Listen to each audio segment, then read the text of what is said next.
prioritize transportation projects. They look out, I'm going to explain a couple of different planning documents that are required to be developed through the federal government for as far forward as 20 years to 30 years for long range transportation planning. The transportation program and planning is captured by a team of planners at Networks Northwest that serve directly to the MPO policy board. So the Community Development Department, as the regional planning entity, serves the Metropolitan Planning Organization. They are actually not a member of it. Networks Northwest is not a member of the organization, does not have a seat on the policy board. We're strictly staff to the organization. There's 13 existing MPOs in the state of Michigan. TTCI is now the 14th to be established. The closest MPOs to us are Muskegon and Midland. So we're the furthest north, and we are the newest MPO. So a couple terms. Metropolitan Planning Organization refers to the collaborative decision-making body that is comprised of all those participating eligible entities. Eligible entities are defined as transportation agencies. So both road commissions, Leelanau County, Grand Traverse County, Beta as a transit authority. Each of the local units of government that are contained within or that contain urbanized census blocks or are anticipated to contain urbanized census blocks by the next decennial census by 2030. The metropolitan planning area is the geographic boundary that encompasses all of those eligible entities. And that is where the transportation planning process is carried out for within that boundary. And then the US Census urbanized area are the census blocks and tracts that are defined urban according to the methodology of the US Census Bureau. It's basically a housing density and population methodology that they utilize for how many individuals and how many structures are in a defined area. Eligible entities, as of now, 15 of the 17 eligible entities are participating in TTCI. The common law townships of Acme, Peninsula, Bingham, Green Lake, and Blair. Charter townships of East Bay, Garfield, Long Lake, and Elmwood. Grand Traverse and Leelanau County Boards of Commissioners have seats on the policy board. City of Traverse City, Grand Traverse, and Leelanau County Road Commissions both have a seat on the policy board, as well as the Bay Area Transportation Authority. The two remaining eligible entities are the tribal government, as well as Whitewater Township. So this right here is the US Census urbanized area boundary that came out from the 2020 census. The olive drab shaded color are the census blocks that comprise all of that urbanized area. The entities, the local units of government that contain that urbanized area are eligible to join TTCI, as well as entities that are not containing urbanized area, but are expected to continue to develop because of the growth rates that are occurring. They're invited to participate as well. So you'll see actually Whitewater Township does not have a piece of the urbanized area, but MDOT forecasts that your population in certain areas will achieve urbanized for some blocks by the 2030 census. So what you see here is the urbanized area is a darker green, and now the transparent olive color are all of the local units of government that are contained within the metropolitan planning area boundary. So all of the entities there are invited to participate in TTCI. What is not denoted on there are both of the road commissions, both of the county boards, as well as the tribal government. But they are all eligible as well. So the purpose is comprehensive, cooperative, and continuous planning, collaboration of each of the local units of government. And there's a required planning work program that is to be undertaken on a multi-year time frame for development of the three plans that you see there. The Unified Work Program is a 1 to 2 year planning document. The Transportation Improvement Program is a 4 to 5 year plan, and the Long Range Transportation Plan is a 20+ year plan. So basically how this works is for a MPO that is just getting off the ground and being initiated, the first thing that is undertaken is a unified work program. I actually wrote one back in May in preparation of getting assigned as a metropolitan planning organization, and got it before the policy board for adoption. That program specifically calls out and lines up the development for different policies for communication amongst all the local units of government, sharing of data, and then ultimately setting up the policy for development of all of these plans in succession. So now that the unified work program is in place, once the federal funding starts and we need to hire a staff position to serve directly to the MPO, they will begin to work on the deliverables that are outlined within that unified work program, developing a lot of the policy, making connections and contacts, and ultimately they'll move towards the TIP, which is the Transportation Improvement Program, and start to develop the 4 to 5 year plan. We'll have multiple planners working on that within our department. We'll have one point person that serves to the policy board. From there, we'll begin developing the long range transportation plan, which looks out 20 to 30 years. How this will end up working is once all of those plans are in place, the projects funnel down from the 20-year plan all the way down to the unified work program. So if there's identified projects by local units of government that are desired by road commissions, that are desired by Beta, desired by Northern Michigan College, desired by TCAPS, all of these folks I'm going to get into are seated on the technical committee.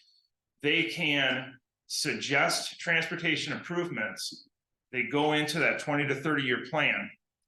As we move through the planning process and we refine the transportation improvement program every 3 to 4 years, those projects move down and get prioritized, move into the TIP plan, and they eventually funnel down into the 1 to 2 year plan.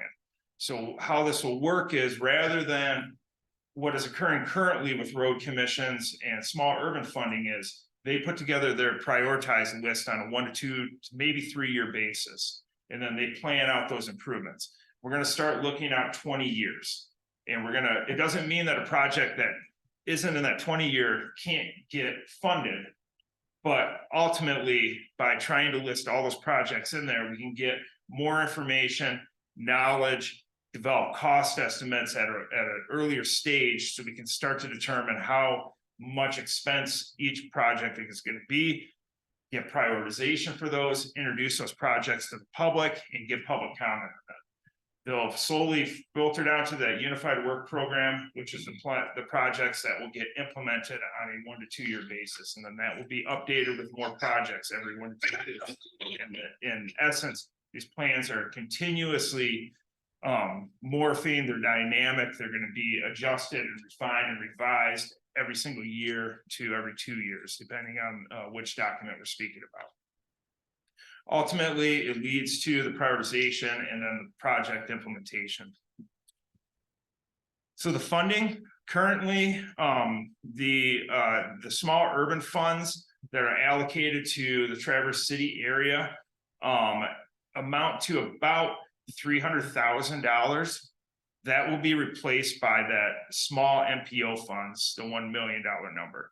So pretty much instantaneous, we get about $600,000 to $700,000 increase in federal allocation for transportation projects. We also get $120,000 for carbon reduction funds.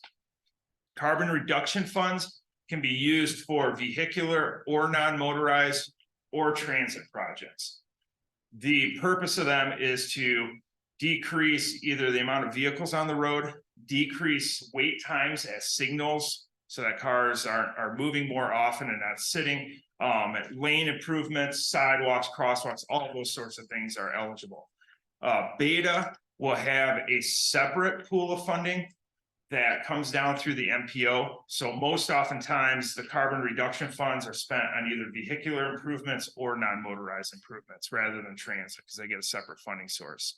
The consolidated planning grant directly above it, that is the funding share that comes down from the federal government to support the MPO policy board, structure the meetings, maintain the planning staff, conduct the public input, maintain the necessary software programs for managing the data and collecting data. One of the most important aspects of it is rather than each individual entity maintaining their own road data, whether it's either county, whether it's Beta, whether it's MDOT, all of that data will now go to a common clearinghouse at Networks Northwest. We'll be working with public safety agencies as well to collect vehicular and pedestrian crash data. So we can start tracking that information, make sure that we're cataloging it and displaying it in the proper fashion. If it's not currently in a spatial form in GIS, we'll probably be moving towards converting those so that we can display the information effectively on maps. And then we'll continually build that database. And each year we need to transfer that data to MDOT.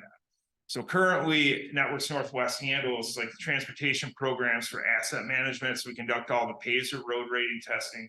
We work through we manage the rural task force for all of the RTF bodies around the 10-county region.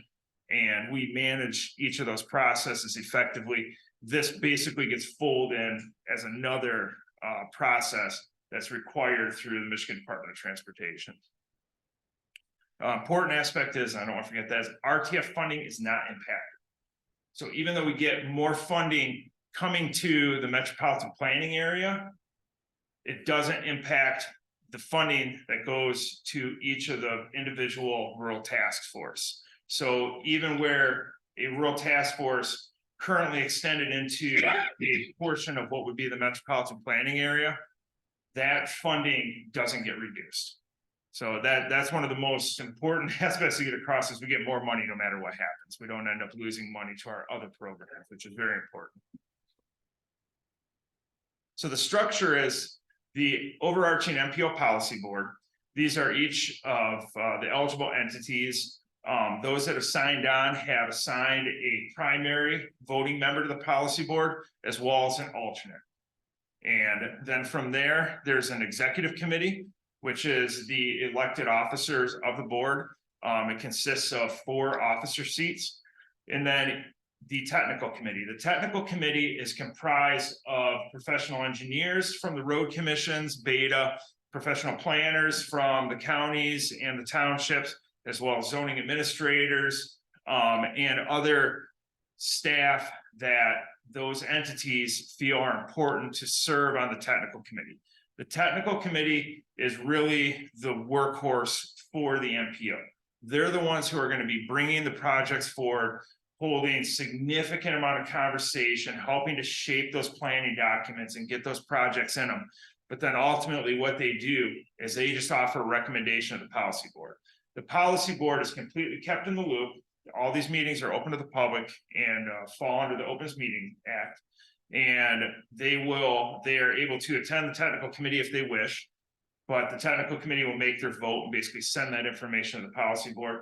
Policy board will then weigh whether or not they agree with the technical committee, whether they want to adjust things, and then they ultimately are the decision-making body on adopting the plans and then sending the work program forward to the Michigan Department of Transportation with the project prioritization to actually get those projects implemented. There can be ad hoc committees that are assigned as necessary. A good example is if there needed to be some study conducted for the M72 corridor, if there needed to be, I can see an ad hoc committee probably being formed or very likely being formed for the Hartman-Hammond crossing that's being discussed for the Boardman River, as well as probably ad hoc committees for non-motorized transportation, those sorts of things. It's very important that all of this is autonomous from Networks Northwest. The staff of Networks Northwest serves at their discretion. We don't see it on the policy board. We're not voting members. We are an impartial third party. So we technically really can't offer recommendations on project prioritizations, any of that. We just gather the information, put it in the format that's necessary for everybody to be able to review it, take the input that's received from the technical committee, do those rankings, transfer everything to the policy board. We handle the agendas, the minutes, hosting of the meetings, maintaining the Zoom, all of those sorts of activities that are involved that are necessary for the process. So the staffing, it's going to be served by the equivalent of 2.5 full-time employees. The structure of MPOs in the state of Michigan is to seat them within regional planning agencies. And the reason is the funding, even though it looks like it's a lot for the consolidated planning grant, anybody who maintains budget for staff is aware that when you start trying to put in IT and accounting and administration, as well as planners, you're really not going to be able to compete with what a competitive salary is. And so it's very hard to draw individuals. So when they seat them within a planning agency, we already have IT staff in place. We have accounting staff in place. We have administrative staff in place. We have planning, community development staff in place that can serve some of that capacity within their existing professional duties and deliverables. But we also need to hire a program manager that will focus, and their duties will solely be focused on the MPO policy board and what their direction is. I will be heavily involved, at least for the first few years. I've basically helped to get this up over the last year, took the reins from Matt McCauley when he left. I don't know if anybody knew Matt McCauley when he went to MEDC. And then I'm taking some redirection of existing staff positions that I have. We have a transportation planner where 50% of her time is currently devoted to other MDOT programs, the Rural Task Force, the Byways program, and asset management. And then 50% of her duties were to other planning activities. If there was master plans, recreation plans, she will now be redirected from those type of duties to that 50% serving the MPO policy board to meet all the necessary deliverables. And as well as I'll bring in other other staff member from within my community development team when we need to do things like gather public input and do community engagement events. It's a lot easier for multiple people to be there to help host those events, gather that information rather than just assigning one or two people to it. It's much more effective. So the establishment process and stages, back in May through June, the intergovernmental agreement was drafted. The intergovernmental agreement is basically the legal document that outlines the participation of those eligible entities and how the voting structure works, how the dues are paid. With the 15 eligible entities that are participating right now, each of their dues are $3,700 a year. The less eligible entities that participate, the higher the dues go up because there's a percentage match that needs to be met. So the more that participate, the lower the dues. The intergovernmental agreement really covers those difficult, sticky questions of how the coordination works, how the voting works, who the participants are, how they vote, that sort of thing. They also operate under a bylaws, but the bylaws are strictly for meeting and operation procedures at meetings. We put most of the very, I don't want to say controversial, but you know, those items of weighted voting or just even voting, participation, who primary, alternates, all in the intergovernmental agreement.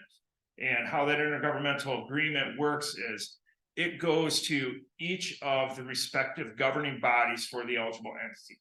Has to be approved by that governing body and then had to come back to the TTCI policy board. What that does is it sets a standard that those documents cannot be drafted cannot be revised unless it goes back to each of the governing bodies for approval.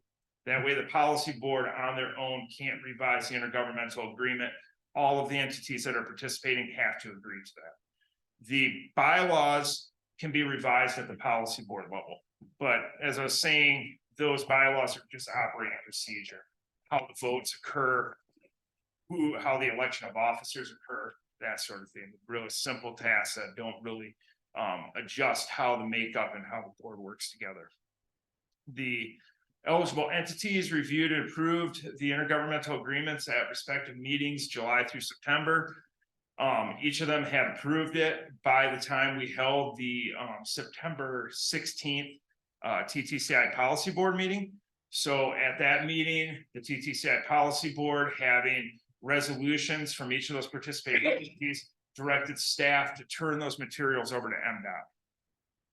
So we turn them over to MDOT.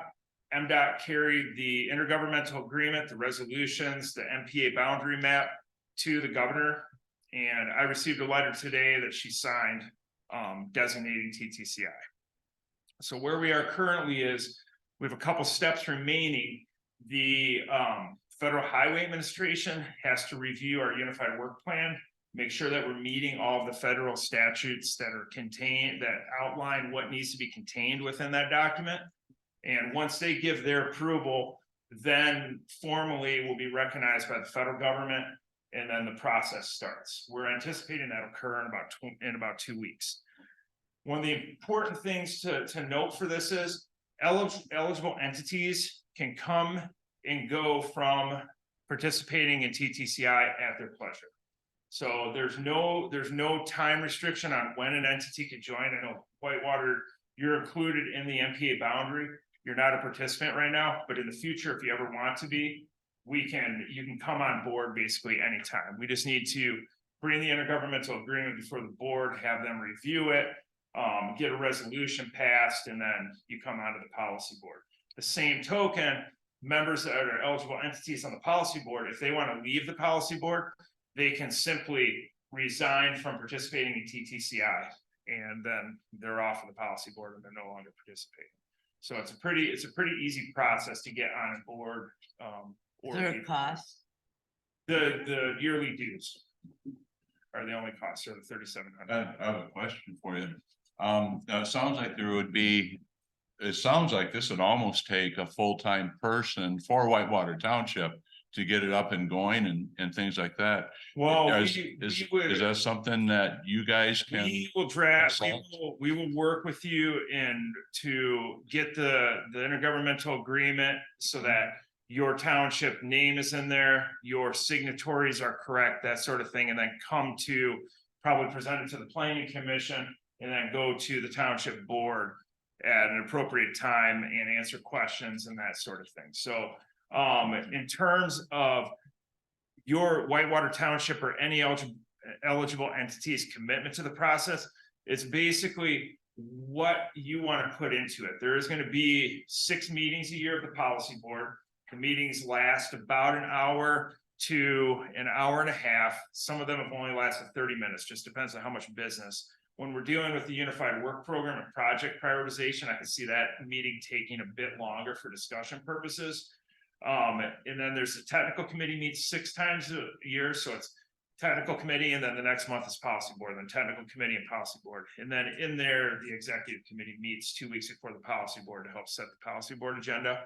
But so a staff member or planning commission member or whoever would be assigned to the technical committee, that would basically be the time commitment that's absolutely necessary. Is, so I guess we break that down to, anywhere between 12 and probably 18-hour commitment is required pretty much to be at the meetings. Outside of that, that's what the network staff is for. Good. So like the development of plans and documents and coming to give updates to the board or the planning commission, that sort of thing, that would fall in the realm of the planning staff from the community development team. And there's our resources. We have a website, and that's what the Unified Work Program cover looks like. It's about a 50 to 60 page document. It's amazing how many requirements there are for MPOs. But yeah, we're up and running, and I gave you all my cards. That's just my contact information, so I'll leave that up. But I'm happy to answer any questions. Is that available? Can you send that to Rachel? I can. Maybe Yep. some of the whole presentation so the people on Zoom can look at it too. Yeah, yep. And then those live links will click to. I could probably send one. Let's see if I can even get this. Oh, I'm not online, so that's not gonna work. But yeah, yes, I can email it to Rachel. I have 2 questions. Mhm. Do you have a projection offhand of what an increased population number would be for 7 years for us or not? I don't have that, but that's something that's gonna be undertaken for those planning documents. is developing those forecasts for the population trends. We're gonna see a lot of data collection start to occur because of this, because there's funding that comes down for that. So traffic counts, population forecasts, all those sorts of things. We're gonna be reaching out to each of the local units of government, because we're gonna want to take a look at existing zoning districts so we can determine densities, because we can kind of do a semi build out analysis by removing all the wetland areas, steep topography, and looking at what's left and what the densities are allowed there. And then how close it is to roadways, get a very, get a range of what the potential is for. So is this, this encompasses any sort of transportation within this region or whatever the, Yeah, Even within as that you MPA said, boundary. including Right here. possible rail transportation? I was just gonna, that was my next Yeah. question. Where's the railroad fit in? The railroad, if we had like a rail body, would be seated on that technical committee. MDOT rail holds that now. So MDOT basically has a seat on the I should have mentioned them as an eligible entity. MDOT has a seat on the policy board. So we're connected with not only like their mass transit, busing, that sort of thing, but also with freight and transportation rail through MDOT. Is there any anti-terrorism part to this, or is this just And safety? anti-terror. Anti-terrorism part to this, or is this? This is pretty much safety Safety and, and traffic improvements, vehicular improvements.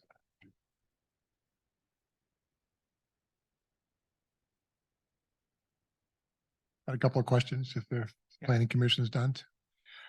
So let me see if I understand this. So the MPO boundaries are drawn currently to include Whitewater Township, Yes. right? The question is whether or not Whitewater Township would pay dues to be a member of the policy committee, Yes. correct? Yeah, it's important it's almost mandated through how the statute language is to, if a community is forecasted to have urbanized population, that's what MDOT's saying, is that Whitewater Township will. We also anticipate, and I put it in the work plan, but it wasn't recommended by MDOT, but we anticipate that Paradise Township and the Kingsley area will also achieve that, and so I wouldn't be surprised that if they are brought on board prior to 2030, and then also potentially Mayfield Township. I mean, it's pretty agricultural right now, but there's development pressure starting to spread south out of Traverse, so it kind of depends. We're gonna keep an eye on that. But the thing is, the importance of the benefit of having your community included in the planning area boundary is that those funds can be spent in your community. So federal eligible aid roads can receive those MPO funds. So if there's transportation improvement project that would be desired in Whitewater Township, you want to be included in that MPA boundary, because then it can happen there. What the designation for a seat on the policy board does is it gives you a vote towards prioritizing those projects. So if a project were to occur in Whitewater Township, you'd be reliant wholly on the existing policy board to wait in favor of prioritizing a project in your township.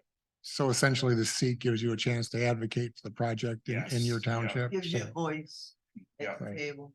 Okay, so is there also resources available for special planning studies that you mentioned before, the 72 Yeah, so there's- corridor? Yep, so there is the direct planning, consolidated planning funds that come down.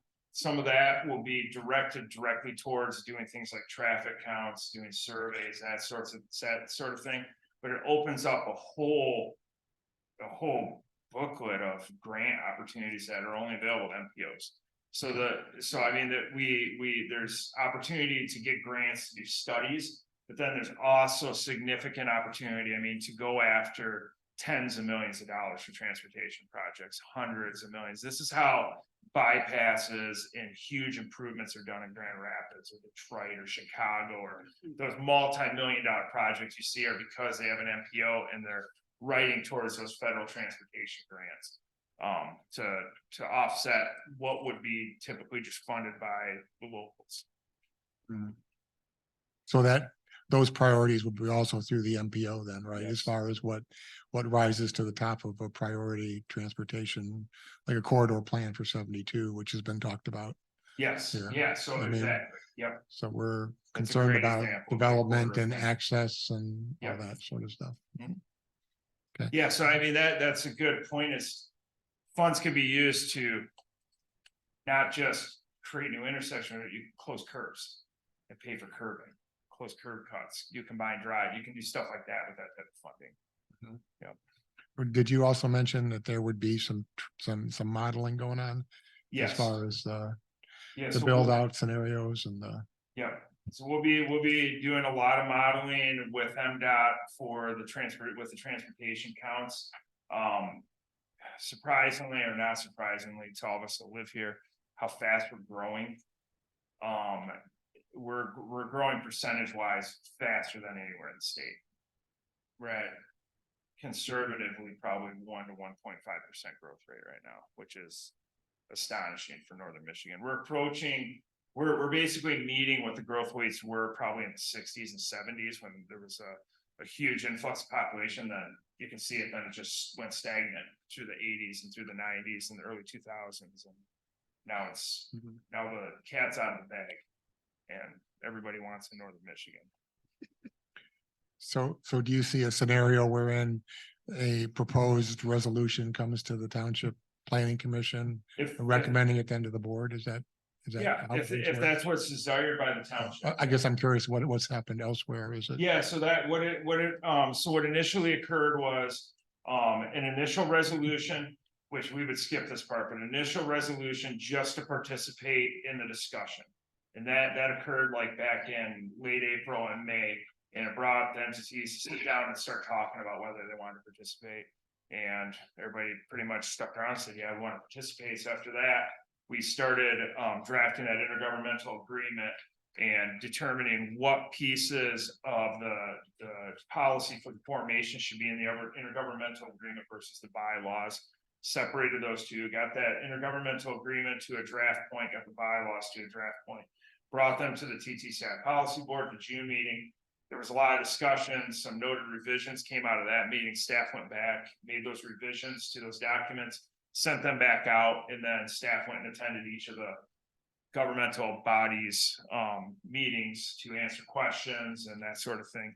At those governmental body meetings, they approved that intergovernmental agreement, but there was a secondary resolution that they had to approve because the way the federal statute's written, you have to do it by resolution to participate, but it's very difficult to write a good, strong legal document and resolution. So we wrote a good separate intergovernmental agreement, legal document, and just referenced it with a resolution so that it was easy to just adopt the resolution. And so then each of those eligible entities approved that resolution, which approved their intergovernmental agreement, then we transfer those documents to MDOT. So basically what it would be is if Whitewater Township's interested, we would draft the resolution specific to your township, just with the proper signatory authorities and the proper name and title for the township in it, provide that to you as a draft to review, provide you the intergovernmental agreement, which is the same for everybody. It's just the only thing that changes is as a local unit or participating eligible entity decides to participate, we put their name directly in that intergovernmental agreement. And so if someone leaves, we pull their name out, that sort of thing. So I would just give you that document and I'd give you the operating procedure bylaws as well. And then review those and get back to us if you're interested in participating and need us at meetings, that sort of thing. What would be the major benefits for the township to join? Primarily the coordination, the collaboration, the voting. You know, the voting for the prioritization of transportation projects. That's probably the largest benefit, as well as the ability, if the township sees a specific project they want, and there is grant availability, you can lobby the road commission to work towards a grant application, of which we would assist writing that, or we hire a grant writer, you know, that sort of thing, to specifically get a project off the ground and implemented. But it would be, if you have a whole lot of desired I say vehicular, but I should say transportation projects. It's getting them into those planning documents so that they're getting out for discussion purposes, getting out to the public for community engagement and input from them, and then getting prioritized down and working their way down to actually get implemented in that unified work program.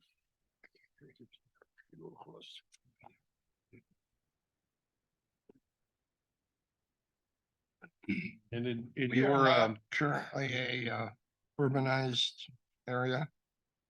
in Whitewater Township, You're not currently, no. okay, and they estimate by 2030. By we would 2030, be- you're gonna have census blocks, Yeah. they're saying that are.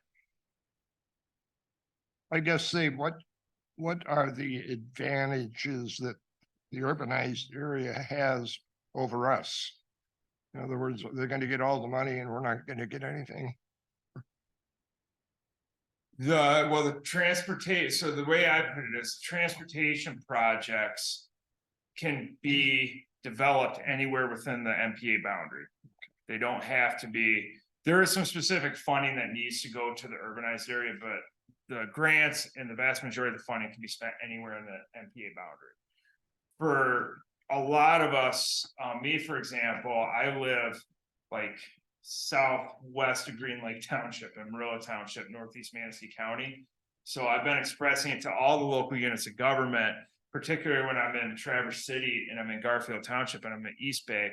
And there's a lot of data in that unified work plan. I pulled all the most recent census commute data and worker data to display that most of the workers from each specific local unit of government work in a different local unit of government. And then when you look at the commuter times, 50% of them are commuting 25 minutes. So although Traverse City in the urbanized area is focused around Traverse City and Garfield and East Bay, the commuters we're coming from all over, coming from Kalkaska, we're coming from Kingsley and Fife Lake, we're coming from Sutton's Bay, coming from Frankfurt and Honor, and so vehicular improvements that occur in the outer areas have as much benefit to facilitating movement into and out of the greater Traverse City area as those improvements that are occurring within that centralized urban area. For example, I don't know how many of you have been south of Traverse City 37 since they put the roundabouts in down there, but just the commuting lag time that's been alleviated is amazing. I mean, it's noticeable. I used to sit through 3 to 4 light changes if I hit the traffic wrong and chumps. And now it's maybe 1 if I don't get through it right away because no one's backed up to make left-hand turns at those 2 major roads as intersection. Took a little bit of a learning curve for everybody to figure out how to use them, but once they did, then the traffic just moves. And I think it's similar along 72 before they put the roundabouts in. There was probably significant congestion based off of left turns and people deselling for right turns and that sort of thing. Because we anticipate, due to the way land values are, that a lot of the age groups younger than me and my staff, they can't afford to live in Traverse City or the immediately surrounding townships. They're getting priced out. So they're looking at, Calava and Copemish and Buckley to Kingsley to Fife Lake to Kalkaska. And those reasonable, 20 years ago, and you said, no, there's no way I'm gonna commute from Kingsley or Fife Lake, or you know what I mean? You look at a 20-minute commute time. Unfortunately, I lived in North Carolina for like 5 years because I got chased out by the economy years ago, but I lived outside of Charlotte and you go 20 minutes to go 6 miles down the road, and you're going 20 minutes here and you're traveling 24 miles or, something like that. And so that commute isn't really, that it's just where the suburbs are going to probably start to develop, to be quite honest with you, because the land values are so expensive near the lake and there's just not that much available land and population's growing. It's growing very fast. And housing is going to have to come with it. And with that, we're going to have development in certain areas where it's allowable. I just had one last question. So it says transportation. Are you including then, boat transportation, you including, Yeah, so Airplane, the technical what do you committee, besides having, seats from the participating eligible entities that are on the policy board, there's other non-participating entities that don't have a vote, but that participate in this discussion and can make their recommendations and give their voice. So we have Northern Michigan College on there. We have, Traverse Connect for Economic Development. We have, representatives from TCAPS, representatives from the Airport Authority. And the college is primarily who we're utilizing for the boat. Because we don't have a formal deep water port authority, which is who we would normally go to. So as more entities, that we become aware of more entities that should participate, they're gonna have an open invite to participate. does that give the Coast Guard? township, Oh, sorry. oh, sorry, does that give the township any opportunities for grants as far as like if we have our own township parks that have boat launches, or when to put up a township marina or something like that? That wouldn't, no. But No. what it would do, no, but it could, your connections to any type of federal roadway. Whether they're pedestrian, whether they're vehicular, that would be eligible. Had a question. It sounds to me like there's a benefit for state and county roads that in Whitewater Township, if we had one we wanted to upgrade, that this would help fund that. Is that? As long as it's a federal aid eligible road. Yeah, Yep. which I bet most Grand Traverse County roads Yeah, a lot of them are. A lot of them Yeah, are so- outside of the villages. And then obviously, a lot of your smaller rural gravel. Secondary and tertiary roads aren't federal eligible, but pretty much all of your Mhm. Act 51. Plus some. So it sounds like if nothing else, so the benefit would be is what the township could get some upgraded roads through grants. Yes. And As well as through, if the township has a prioritized project, the direct allocation that comes down. So there's Something that right in $1 million mind, yep. every year that's gonna come that increases. Now, $1 million doesn't pay a whole lot of road, Mhm. but the increase in 600,000 does a lot more than what 300,000 did, so. Or 380, whatever it was, something in that. Does the Coast ballpark. Guard play a role in any of this? The Coast Guard has not, but that is a good question to maybe have them on the technical committee.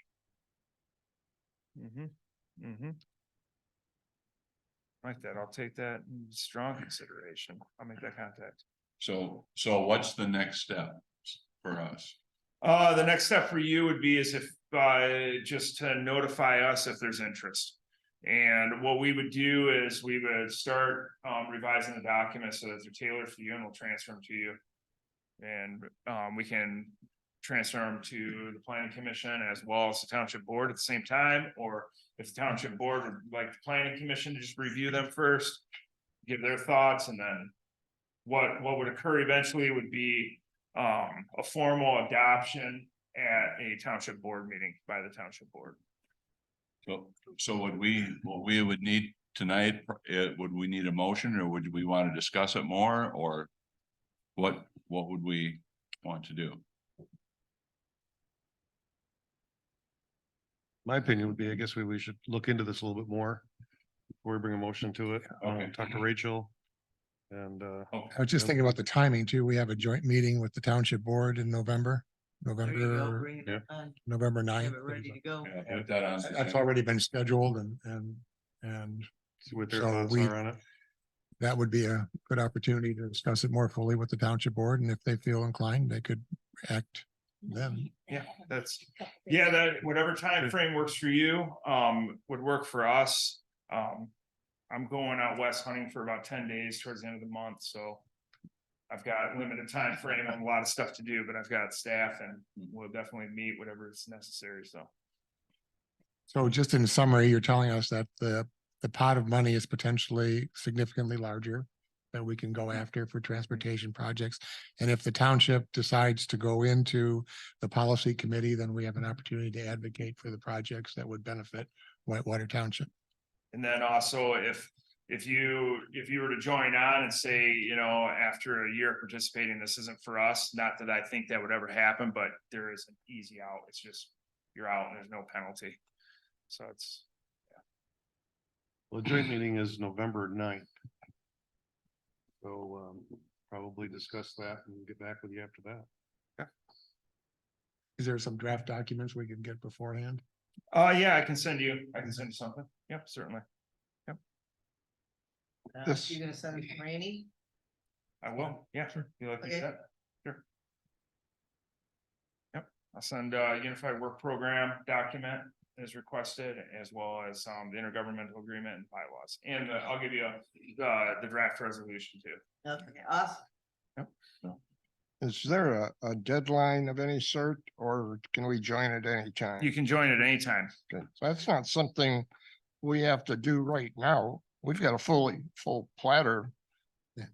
With, you know, several things right now, the master plan and Or it's gonna couple decide. Yes. of Well, ordinances at that least need get to it be rolling done. Towards the board, though. But I think, you know, getting more information right now is a good idea if we can. Could I also ask for a copy of your presentation Yeah, certainly. and put it in the packet for them? Yep.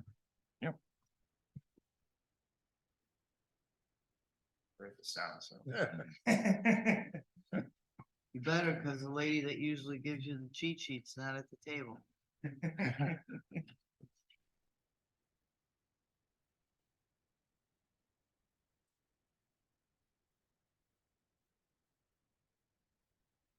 Yeah, so what are the documents you're gonna get?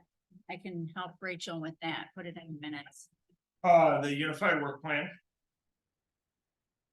This presentation. You want it as a PowerPoint or may turn it into a PDF? No, PDFs. Yep, okay, I'll turn the presentation to PDF, the sample resolution, intergovernmental agreement. And bylaws. And maybe just a cost factor somewhere in there. Yeah, I'll, cause I say 3,700, but if you join, it's gonna be less than that. Cause that's what it's at for everybody right now, so to reduce everybody confused by So it's 3,700. something like that, yeah, don't quote me on the exact. That's okay. It's very close to that. It's not over 4, I can guarantee that. I just need an estimate. Yeah. Okay, thank you. Yeah, so I'll get you an estimated cost, yeah.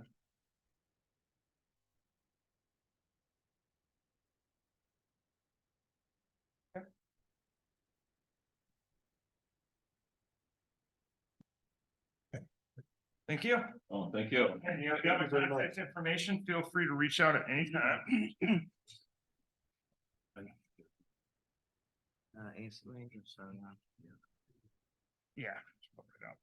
You did ask, There. you did ask public comments in the hall, right? Oh, we did not, Okay, so correct yourself. yeah, Just in case yeah, anybody out there would like to speak. yeah, do we have any, see, public comment? You did. Right. did that. He didn't address in the hall. I think he only addressed Zoom. Any public comment in the hall? I did have one question. Okay, Is it shown in the unified work plan? Or maybe in some other document? Which areas of the township are forecasted to be urbanized? It doesn't, but that's what will, in the transportation improvement program, long range transportation, that's what we would display with that model. We need to get, I would have to get all our, or I should say our planning team, she is gonna need to get, the zoning and look at densities and put that stuff into a spatial, so we can remove the steep slope areas, remove the wetland areas, to get an idea of what the actual developable land is. Based off of what we get density wise, when zoning law can say, how many units are there, and then we can look at what the average household size is per unit per township, and then we can get a rough estimate, you know, it's not gonna be exact, but it'll give you an idea of what.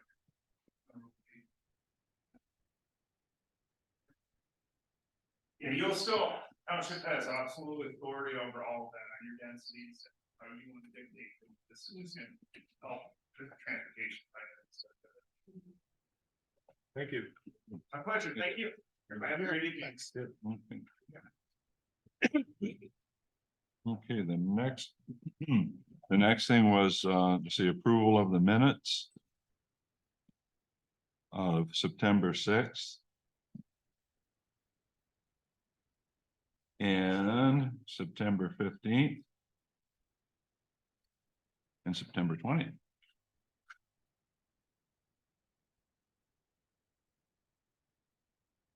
Okay.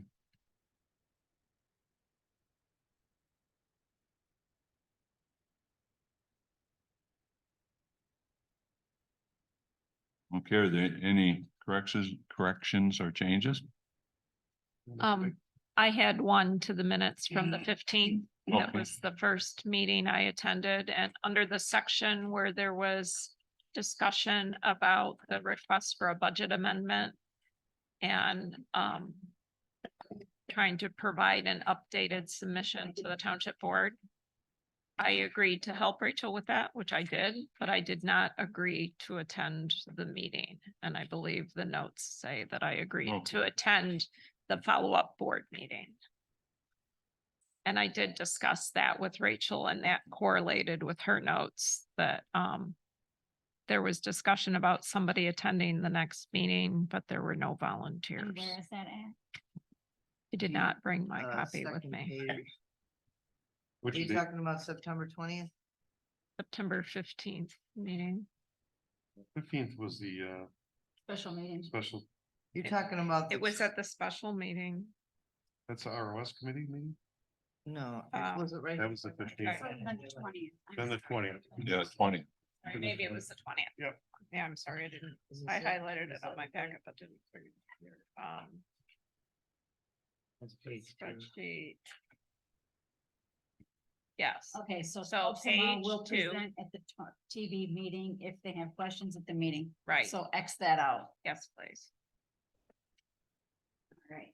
That's why I got Thank you. highlighted. Thank you. Now I don't have to say anything. Yay.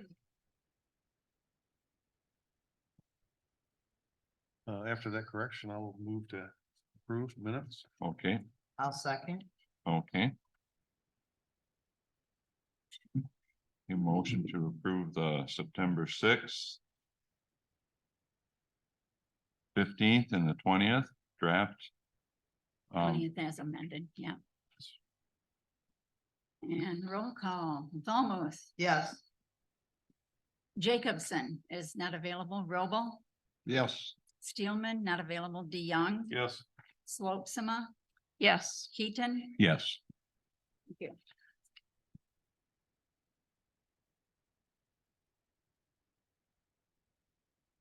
approval of the minutes. Okay, correspondence. Correspondence, we have one. I have two here, actually.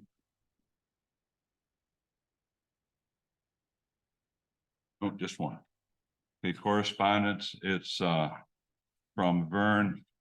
Good connect, Pardon? Nick. good connect. From Vern Gukenik. And it's to Rachel on September 27th, 11:58. My name is Vern Gukenik. I live on Bunker Hill Road. I have attached a number of I have attended a number of PC meetings over the past years. I am extremely encouraged with the leadership and the progress that you have been making with Randy's guidance in pulling together master plan ordinances and updates. There is one terminological update I would like to request. In a master plan ordinance, there is a zoning area that is referenced with aromathical terminology RC1. But is then described as recreational area. The correction description is recreational and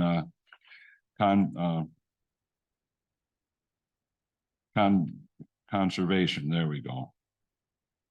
This area is definitely used for recreational, but is much more than that.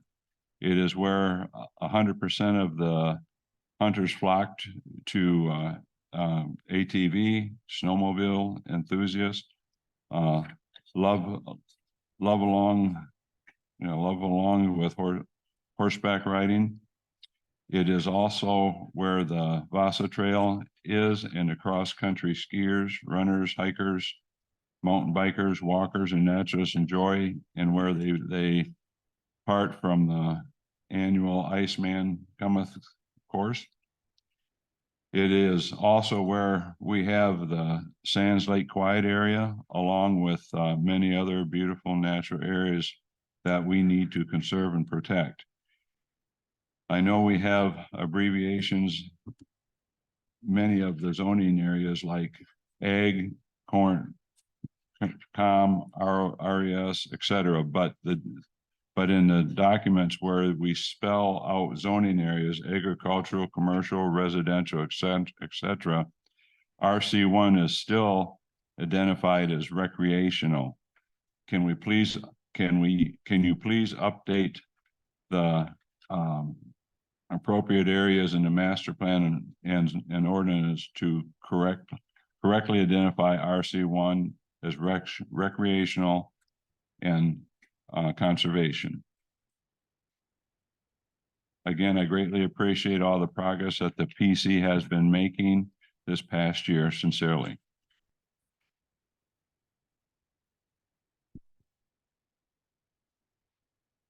And, that was it. That we have reports, presentations, announcements. I have text here from Bob to Rachel. Text from Bob on 10/4/23 at 6:20 PM. It says, quick update for the PC. The ZBA decision referencing Baggs Road has been appealed to the circuit court. Upon the advice of the township attorney, the proposed site condo project will not be moving forward pending the court review outcome.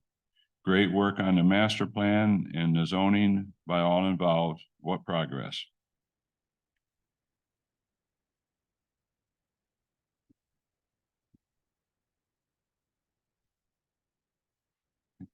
Pardon? Anything from Rachel? No. And then we have, let me see where. Okay, nothing, nothing from Rachel. Township Board Representative Heidi. Okay, we're taking a poll. How many of you read the board packet? Y'all got, well, Linda, you didn't get last month, but Carl, did you read the board packet last month? Did you read anything? Did you have any response? I know I didn't. Comments? I didn't Oh, either, but- Heidi. No, I haven't read it Just yet. yes, okay, that's 2 no's. What about you? I haven't read it yet either. That's 3. I don't have it. Okay, That's for next week. well, here's the deal, you guys. She meant last month. I met last month. Guess what? This is the packet for this month. Sounds like you got too much, Heidi. So, we don't get to make that choice. I wish we did. What I really need you guys to do, and I'm gonna tell you that now that I got a computer with a mouse, scanning a document and looking at what's in a large packet like this isn't really that difficult. But there are some things in here you need to pull out. You need to look at what Rachel submitted to the board because it's, We have that. I understand that, but realize it's in the packet. Follow processes so that you know how hard and where everything is. Because Rachel worked very hard to do this. There's not really that much, I mean, I went over most of it, but you might want to pay attention. Are your ambulance calls increasing? I mean, you're getting ready to write a master plan to figure out where we're going and how we're getting there. You gotta follow the big plan too. So I can pull stuff out of here, but knowing how easy it is with a mouse to scan through a document and pick out what you think is necessary for you to obtain, retain. I don't think I can pull out the right things for each individual.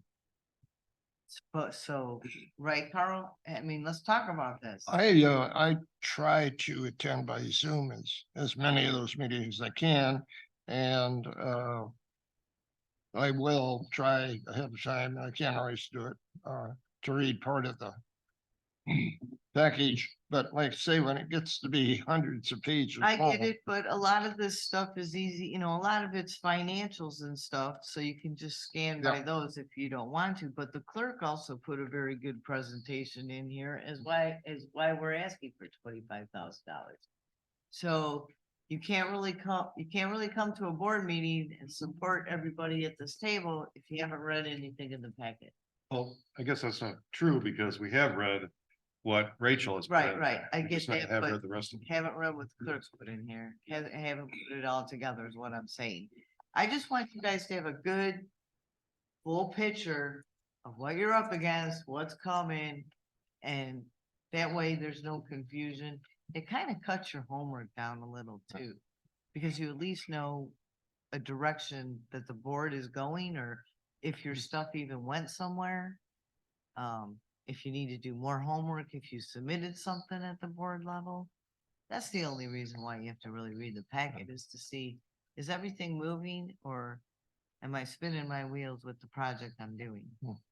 Cause that's important.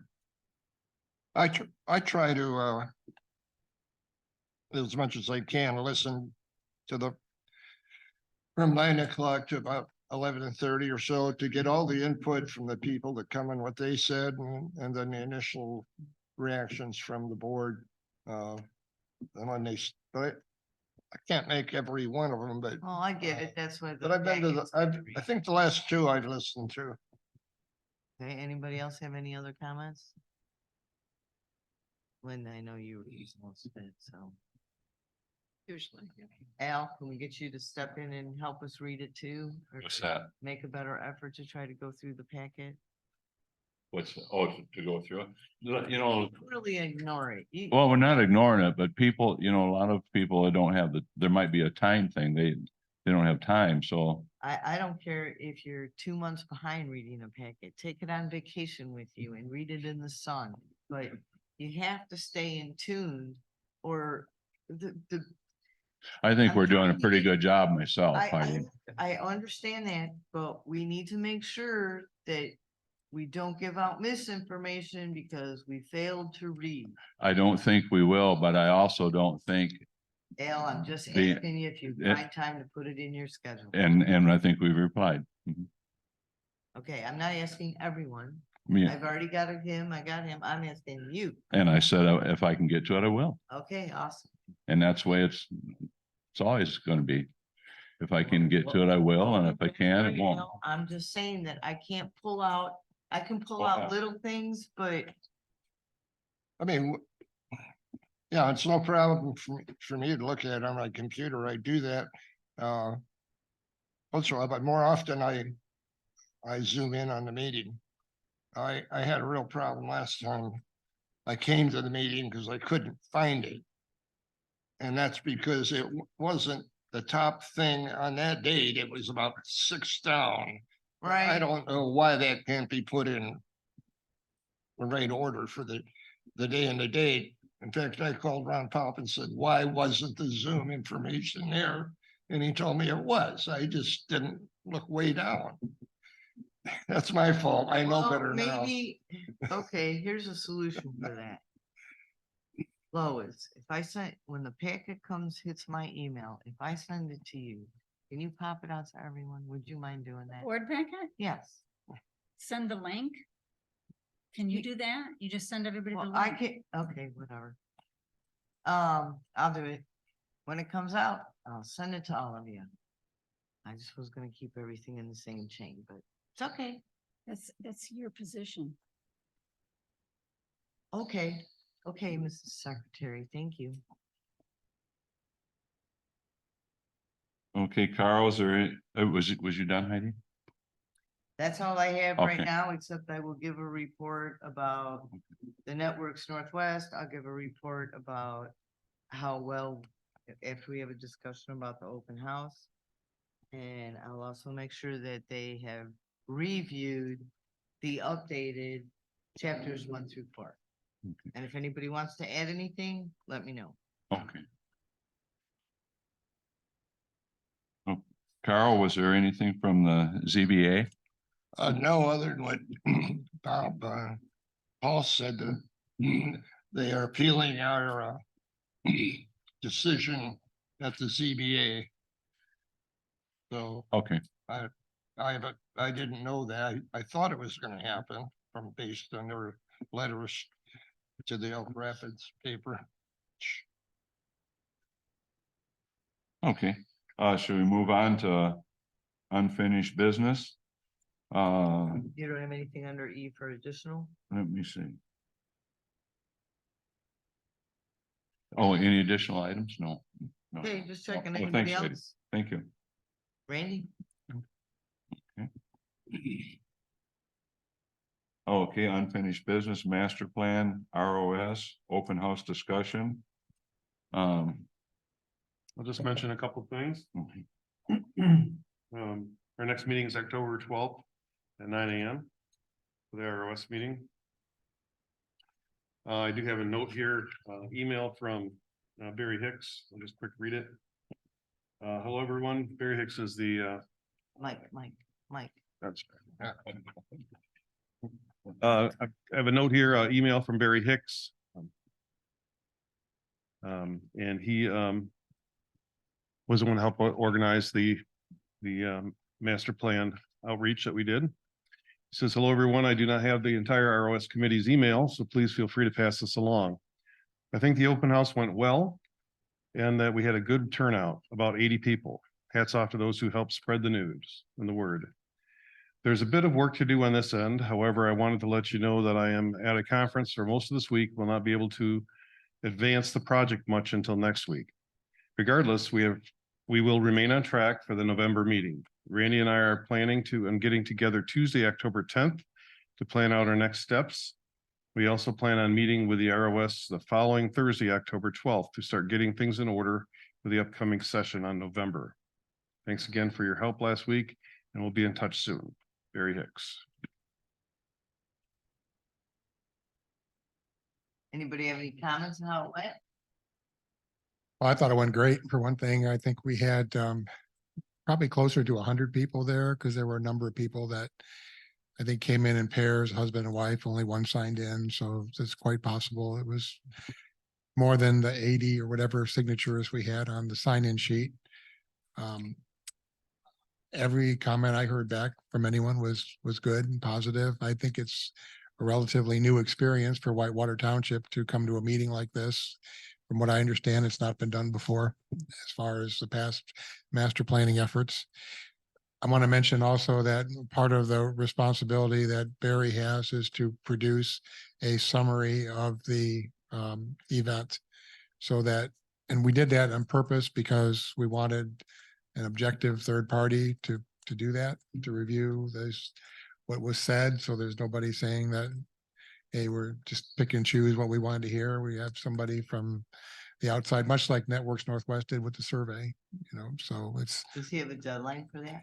I can't remember on the contract whether it was combined, the two events combined or two individual ones, but anyway, that's a deliverable in his contract to provide us with that. So that again, of course, is the foundation for the master plan. So I thought it was very well. We'll have a discussion, as he mentioned, on Tuesday about options and I know he's alluded to a few things in past meetings. We'll kind of flesh that out a little bit and be prepared to talk about it a week from Thursday.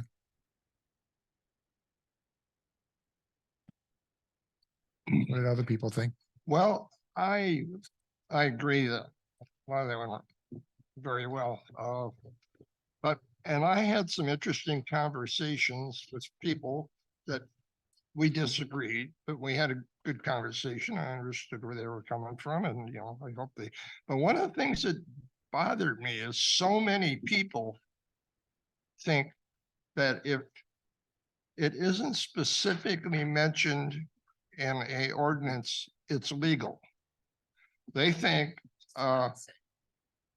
But short-term short-term rentals are legal because we don't have it. There's a lot of people that say, no, no, no. In fact, one fellow said, and this is ridiculous. You have an ordinance and it tells you what is legal by, your ownership, and the other by the ordinance. So everything else is not permitted. They think it is. They say, oh no, if it's not mentioned, it's legal. Well, then you don't need an ordinance because the ordinance tells you it's legal. And then they say everything else is legal. And there's a lot of confusion out there on all of this.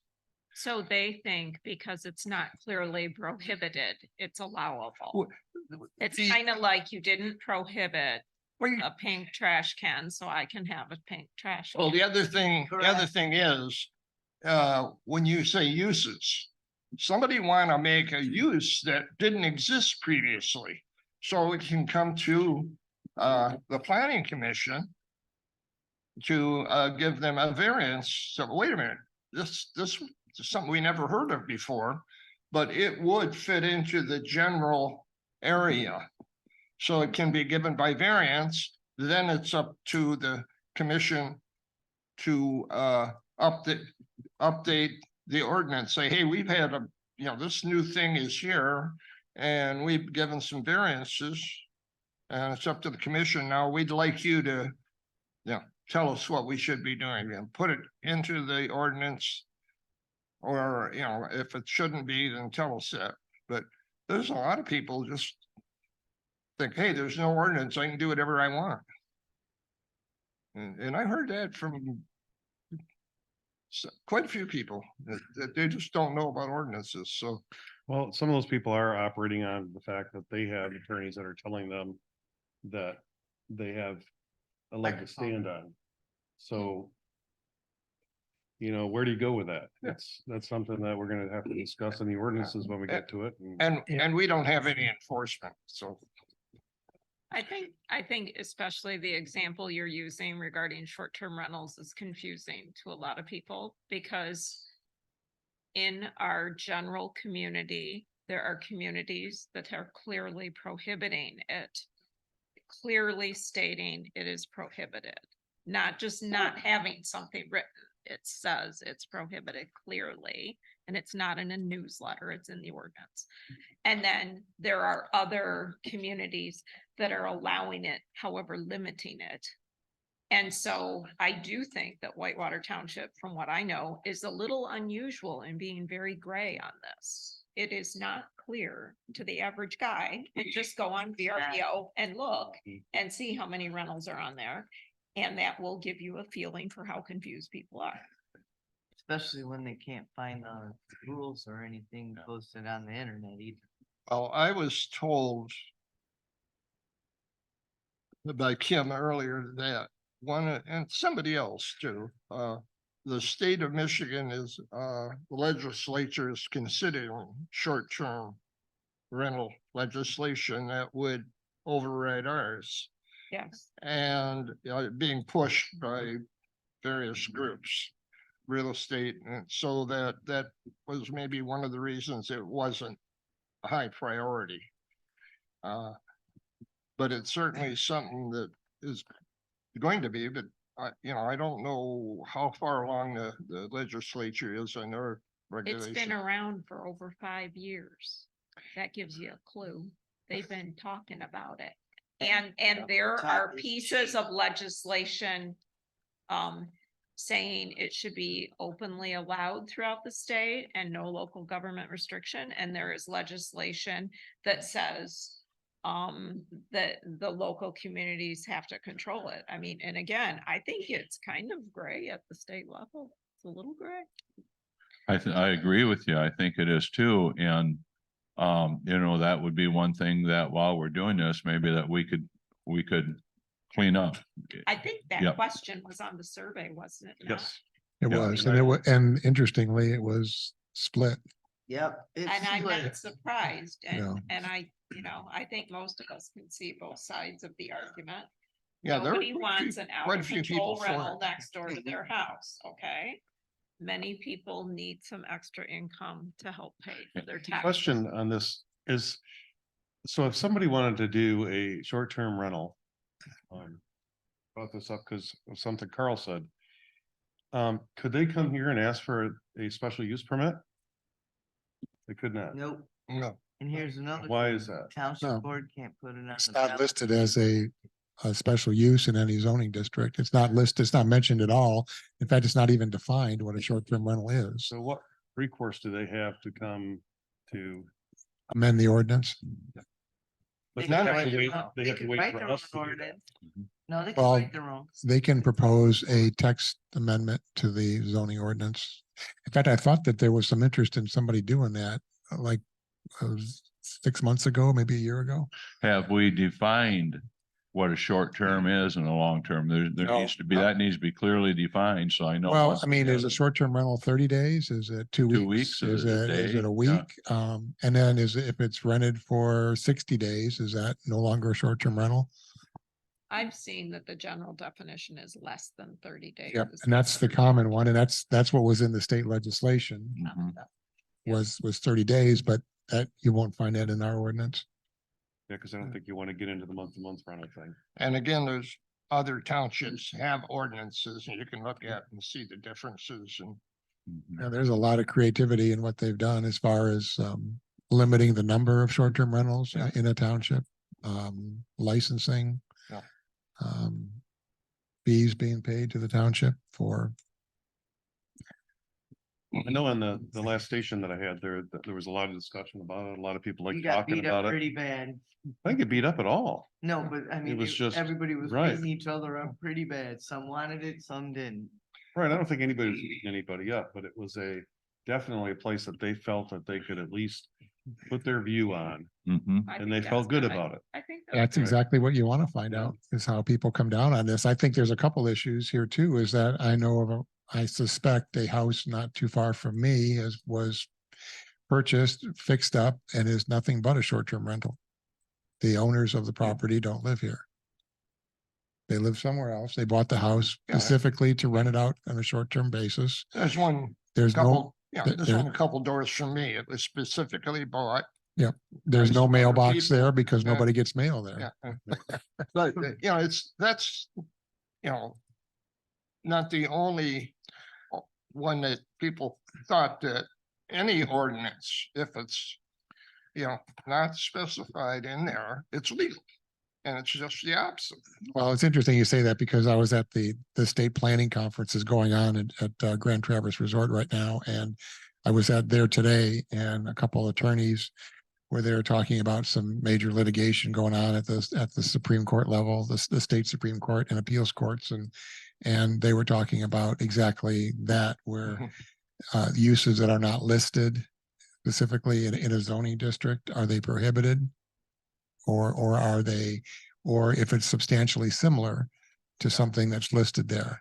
But here's the thing, is that short-term rental is not really a land use, in the sense that it's a single family house, whether or not somebody's living there 60 days a year or 2 weeks. I mean, it's still a single family house. It's just, so it's hard to regulate it with zoning.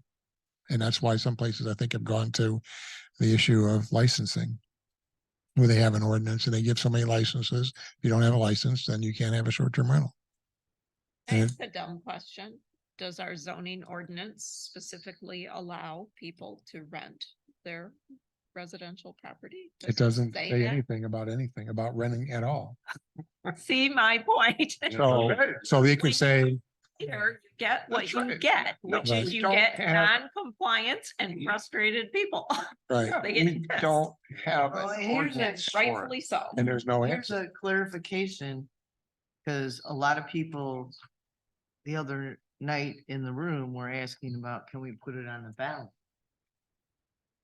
Are you And- saying at the open house, this is where they were asking this question? It's like, Okay. can it be put on the ballot? And it says it is a lawful expenditure of public money. However, for a township board to survey its residents or conduct public hearings or forums or otherwise seek the input of the residents, property owners, taxpayers, and other stakeholders, to assist the board in exercising its legislative authority and administrating township programs and services. So you can ask for their advice before you do something, but it looks like if they want to, if it goes on the ballot, they got to put it on themselves. We can only be, therefore township cannot, we can't exercise our authority that we don't have. So they have to put it on the ballot themselves. And I see what Linda was saying as well too, using Carl's analogy. If we don't address rentals, then you also can't rent them long-term. Because they're not addressed. You could say Is that. that, you could say that too. Why? Well- People have been renting property forever. Well, I'm not, so what I am saying is, what I'm saying, I'm talking about the ordinance. If it says you can't do one thing, if it doesn't address this, it doesn't address that. So you can see that, short-term or long-term, I mean, if you're not gonna address either one, then It's open. 30 It's years not- ago, nobody talked about short-term rental. I know, Did it yeah. happen? Yes, it did, just not at the scale Mhm. it is currently happening, and it It's- wasn't. It's not that it's Rightfully not disruptive. permitted or illegal. The ordinances tell you what is permissible.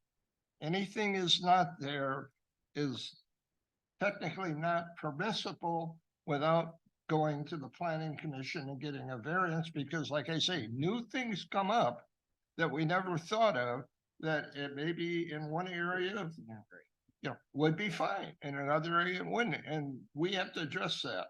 The ZBA can do some of that, but then, like I say, then you come back and say, hey, to the commission here, we've had 3 instances of this, and we need some direction. You know, should we be allowing this or not? And that's illegal and not, maybe there's some things are not permitted in certain areas, but a lot of things simply are permitted, and if they're not permitted, then they're not permitted. Doesn't mean they're illegal, but then we need to address it. But you gotta enforce it. If you don't enforce it, Right. you're wasting your time. And that's where a lot of the frustration I heard was. So if you're saying it's not allowed because it's not in the ordinance, how can you enforce something that's not in the ordinance? Correct. And there couldn't be any ramifications, because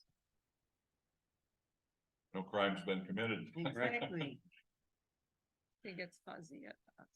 very fuzzy. I think we need to define it. We're gonna talk later. about Especially the because ordinance it you is have a to- commonplace situation these days. I think. Well, we that have to look at, Very up to date, not addressing. we have to what people say, you know, in the comments we're gonna get from our survey. Yes, that will be very interesting to hear all that.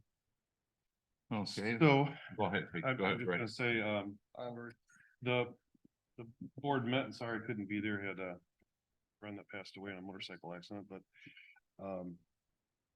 they approved the next outreach in November. They approved the next outreach in November, so we're gonna be working toward that goal on October 12th at the ROS meeting.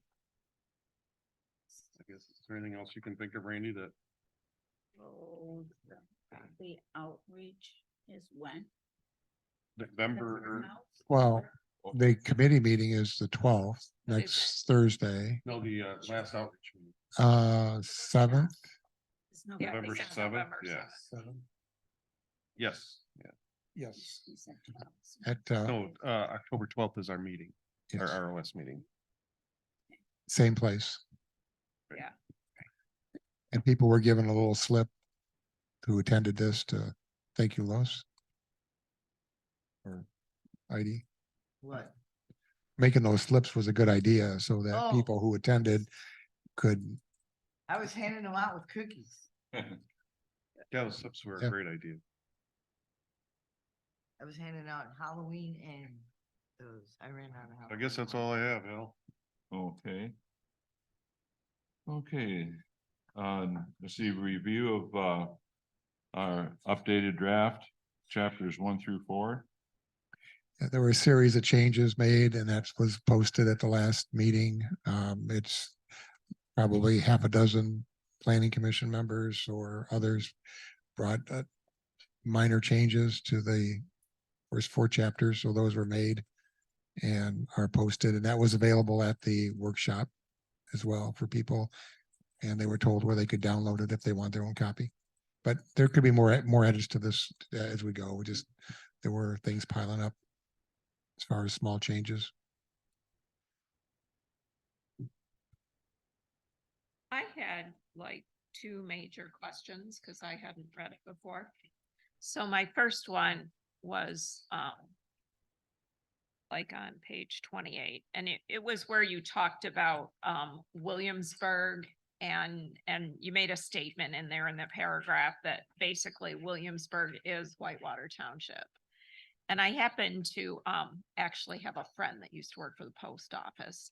And this big chunk of Acme Township has a Williamsburg mailing address, which a lot of people find it confusing.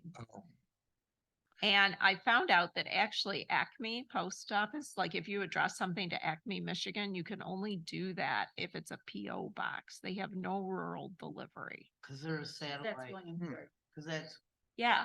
And I just thought it's kind of a little thing, but I was yeah. wondering, should we be saying Whitewater and Williamsburg encompasses Whitewater And and Acme. That was Acme off Township? of the zip code, I think, because that information about the profiles of the residents came is based on zip codes. well, your So the zip code was basically Whitewater Township, No, give or take. It's not, It's not, because it goes, not actually goes all the way all up, the way down. almost to Elk Past- Rapids, Yeah, and then it Yes. also goes all the way. way down to The other Holiday. way Yeah. to towards, Holiday Road. Holiday, Okay. it goes past Holiday Hills. It depends what business, it depends how long the business has been there and how they've registered their address. Because here's what happens. Acme does not deliver the mail. Acme only is a satellite station. So Williamsburg delivers all the mail, in Acme. Are there more zip codes for Williamsburg than No, just the one? No. No, it's 49690. The For only everybody. way they tell the difference is, okay, I know for a fact that the Walgreens is 49686, and it's considered a Traverse City address because they get a 1030 commitment from FedEx because they have that separate zip code. Everybody else for Williamsburg has a 49690, and that's a 430 commit. Well, we have a 49696. We're in Whitewater Township. Right. But are you a Traverse City address Who though? gives you, yep, That little area down by Island right. Lake. So you get, your mail comes from the Traverse City Traverse Post City. Office. Right. And technically, there's a section of Kalkaska that's Williamsburg. Right, Yep. right. Because There's that- part that's of where I Williamsburg lived first past. and thought that I was in the That's, school Right. district. that's another And you zip got code. screwed. No, no. Surprise. You can Okay. still, it is Okay. really confusing. I was It is, confused when I moved yeah. here. Okay, so you can have a Williamsburg address and be past the county line. You're into Kalkaska County. It's It all the weirdest depends. thing. I'll get a map You of can this, have- of the, I'm City real address and be in concerned about, Williamsburg. that's a small piece of the situation. I think that Acme's. I just think Well, you should gotta remember that I all of used to 31 add is the word considered- and Acme Township. Well, So the we know we- community of Williamsburg, based on postal code, Right. because does all the way up include Acme 31, Township. Because actually, Williamsburg goes all the way up 31, also way past Angel Road, and some of it. Yes, it does. It goes past the county line. What is that zip code? 4969? 9690. I So- only know it because I used to deliver it. I had to figure it out because I was having late packages. I couldn't figure out Is- why I wasn't making the right commitment time. Is all of the Acme Township in our zip code? The entire Acme Township? No.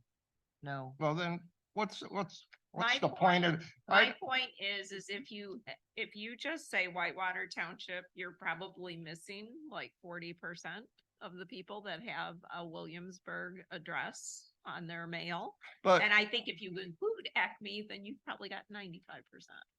but what's that got to do with our, They're trying, in our zoning it's confusing because you have the little town, or what do you call it, unincorporated city of Williamsburg. But we You don't got have the Acme. postal code, and then you have the township, and they are all different regions. And they all fall under the But same. people- Williamsburg. post office address. Well, that's fine. That's got nothing to do with Acme Township. That's the government. Yes, it does, Carl, because half of Acme does not deliver the mail. So all their addresses say Williamsburg. I'm It just- Okay. I don't know if doesn't it's say big deal or Acme. Well, they, not. I think I Sorry, know. I'm getting out there. But they're still not in Whitewater look at it. Township. yeah. I think I know what you mean, and I'll look So at that. that's- Absolutely. What's the right thing to do? I thought it was a little misleading. I'm sorry if I created. a Yeah, they're just, but they're still not in the township, Right, so. right. That's the way it does I something to do agree, with our the township. master plan covers the Right. township. So as we were trying to describe the average resident out here, I used information that is generated on a zip code basis. Mhm. Most of the census data is produced based upon political jurisdictions. Whitewater Township is a unit in the Census Bureau. However, there's other data out there that's available from a zip code. And the zip code was approximately Whitewater Township, and that's what I think that you're Randy, keyed would you in. like to Yeah. see my handy dandy map? Cause I Yeah. can show you Well, what the mail. I can delivers look it and what up. They don't. Because I remember looking at it, I thought, well, that's almost exactly what. Maybe you just need to fix Okay. a few connecting words, okay? Okay. So I'm okay with that. I just noticed it. Okay. My other main question is on page 43. This is 43 on the PDF. I think it's page 44 in your document. I noticed that I was just wondering, do you have any later data? The data you were displaying, I think, was 2020, if I remember right. And I thought, gal, we're in 2023. Can't we at least get some 2021 or 2022 data? And I'm sorry, I didn't bring my copy. There's 2021 estimates, I think, in Okay, there. so as twenty well. twenty-one data. I Yeah. was just thinking, is there any Which- way to get, Which, later I mean, the data. census is only done every 10 years where there's an actual number. and Then, 2021 was then, here? then that's the most recent estimate that was Okay. census, but then there's estimates that are done. And it's kind of goofy now the way they do the estimates, but that's most of the demographic stuff is the estimates because that was more current. Well, if that's the latest that's available, that's Yep. fine. I just wanted to ask. That's good. How is he gonna come up with, he questioned, where was that? In his presentation, Randy, he made a comment about population. Yep. How do you draw, you're not gonna have another, he said by 2030. You're not gonna have another census till 2030. So that's why I asked him, what's he using for a projective, since he only has 7 years? Well, that's where it gets kind of strange because it's hard to project for a small population. Because what we did in the plan is I said Grand Traverse County is expected to grow by X amount according to the state of Michigan. And Whitewater Township is 3.2% of Grand Traverse County. If we grow at the same rate as the Right. county, which is a realistic expectation, then we'll have this many more people. But, I mean, it's a safe, logical way of doing it, but it's kind of like driving by looking through the rearview mirror because, what's happened before is not likely to continue to happen. Trends are definitely pointing towards more development. He said, what, 1%? I mean, he probably has some other data. I mean, but I mean, you could have a recession tomorrow, start and construction goes down. And as mentioned in there also, you can have one individual can decide to develop 100 acres of property, and put in 50 homes or whatever they're going to do. I mean, that's one person's decision to do it. And of course, it has to be approved and everything. But I mean, how do you predict that? Or that project could be an Acme and it doesn't affect us. So, when you get to a small jurisdiction, it's very hard to project. That's why I asked him. population. I just wondered how because if you look at our demographics, the population doesn't. No, zoom it's up. not, hasn't been a significant change, but everyone recognizes the pressure here. People could sell a bunch more homes if they were available right now, but they're not.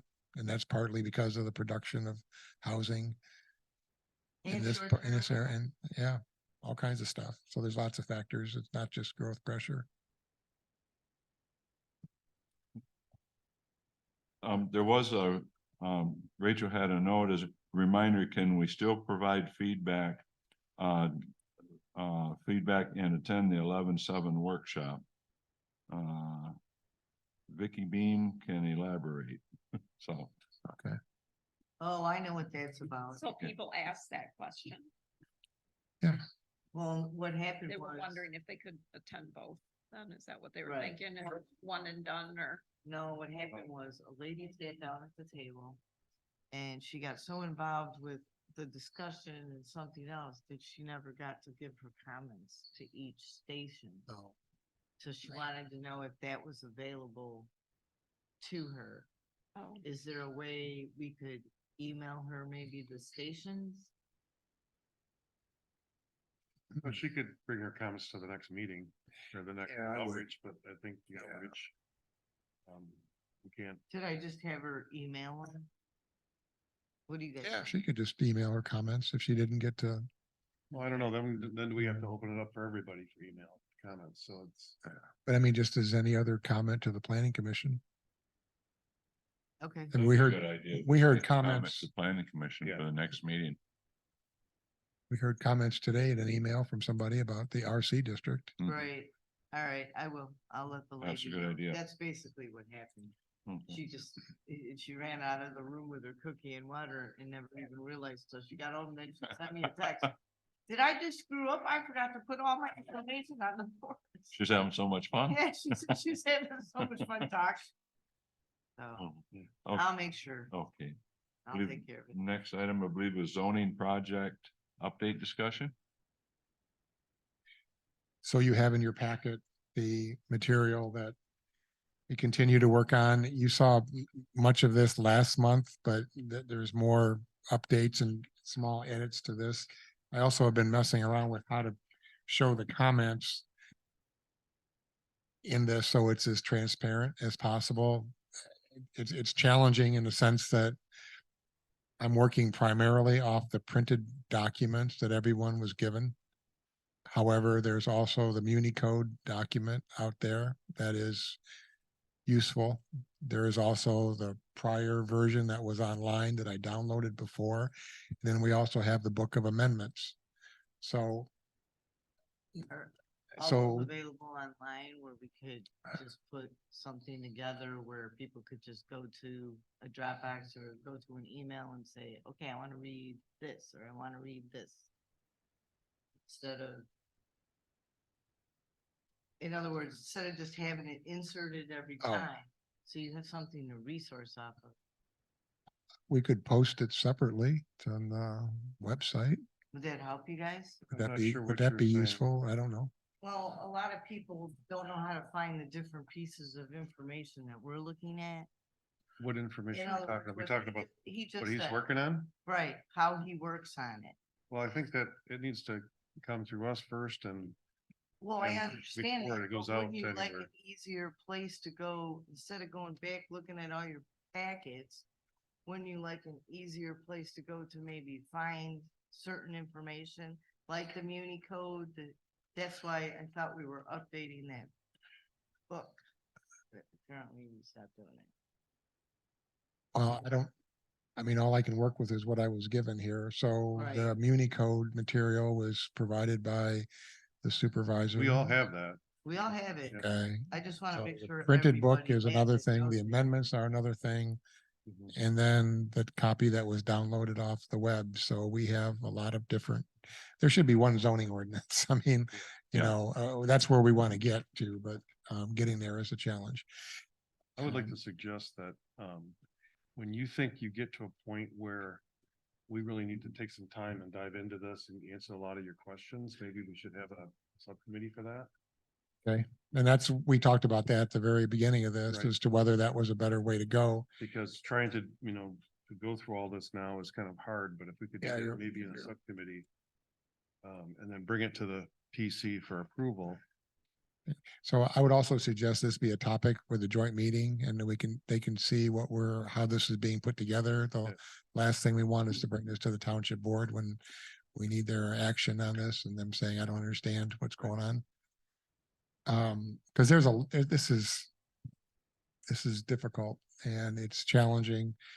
And I did also include in here, you'll see that chart that shows how the articles are being changed and moved so that we cut down from 37 articles down to 15 or so.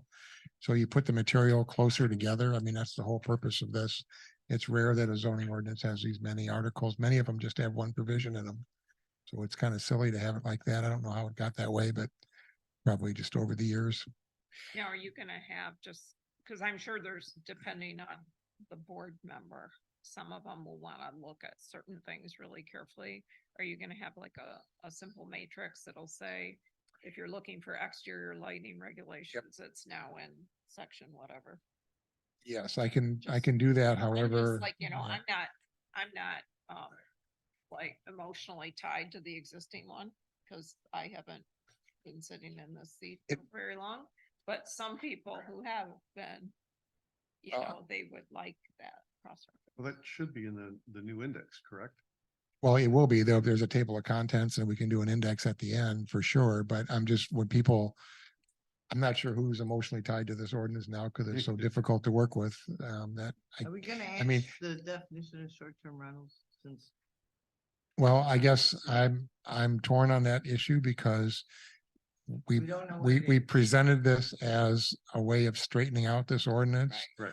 Right, And the more things we change I think you're ready. that depart from what it is now, the more lightning rods we create, that might stall the approval of this.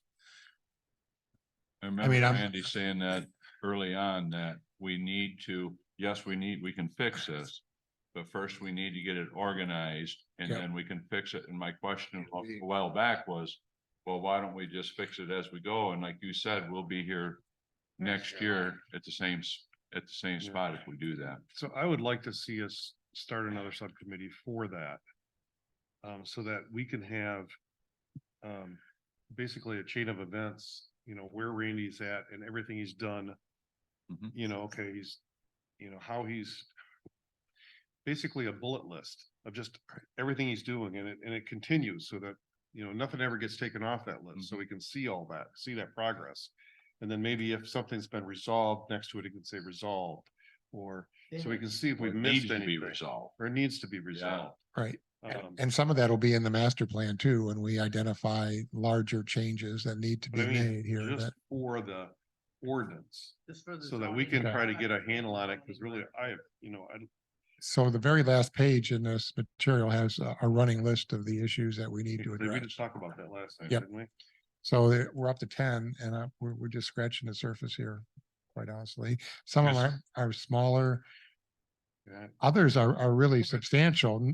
Number 4 is huge on this list here, that we have a pyramid zoning ordinance, it's often called, where everything in the more restrictive zoning districts, you can do anything you want in the industrial district. Yep. Because it's set up as a pyramid, and that, I don't mean it's a That's why pyramid people scheme. wanna put industrial overlays over stuff. So, I mean, that's a fundamental issue in the way the ordinance is structured. We're not going to deal with that for this, for sure, but we need to make, I mean, if somebody came into Bob's office and wanted to build a home in a land zone industrial, you'd have to give them a permit because it's a permitted use. Now, do you really want homes in industrially zoned property? Probably not, but the ordinance allows it. It sounds like what we need is to set up a outreach or a subcommittee for this. Yeah, for the ordinance reorganization, or however you want to word I'll that, join you. Clarification, clarification, yeah. I'm- reorganization. I'd be willing to help out. I think I'm in good shape here for a while, so.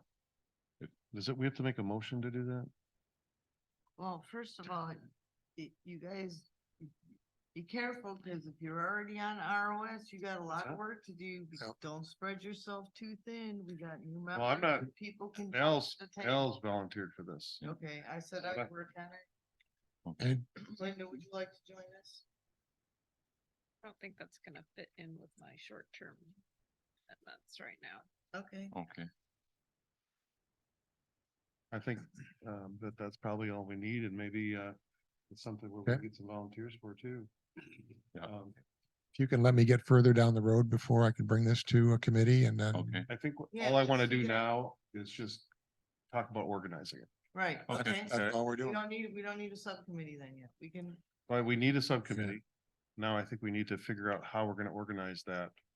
should Right. ask And some community out, when- community outreach would be a good.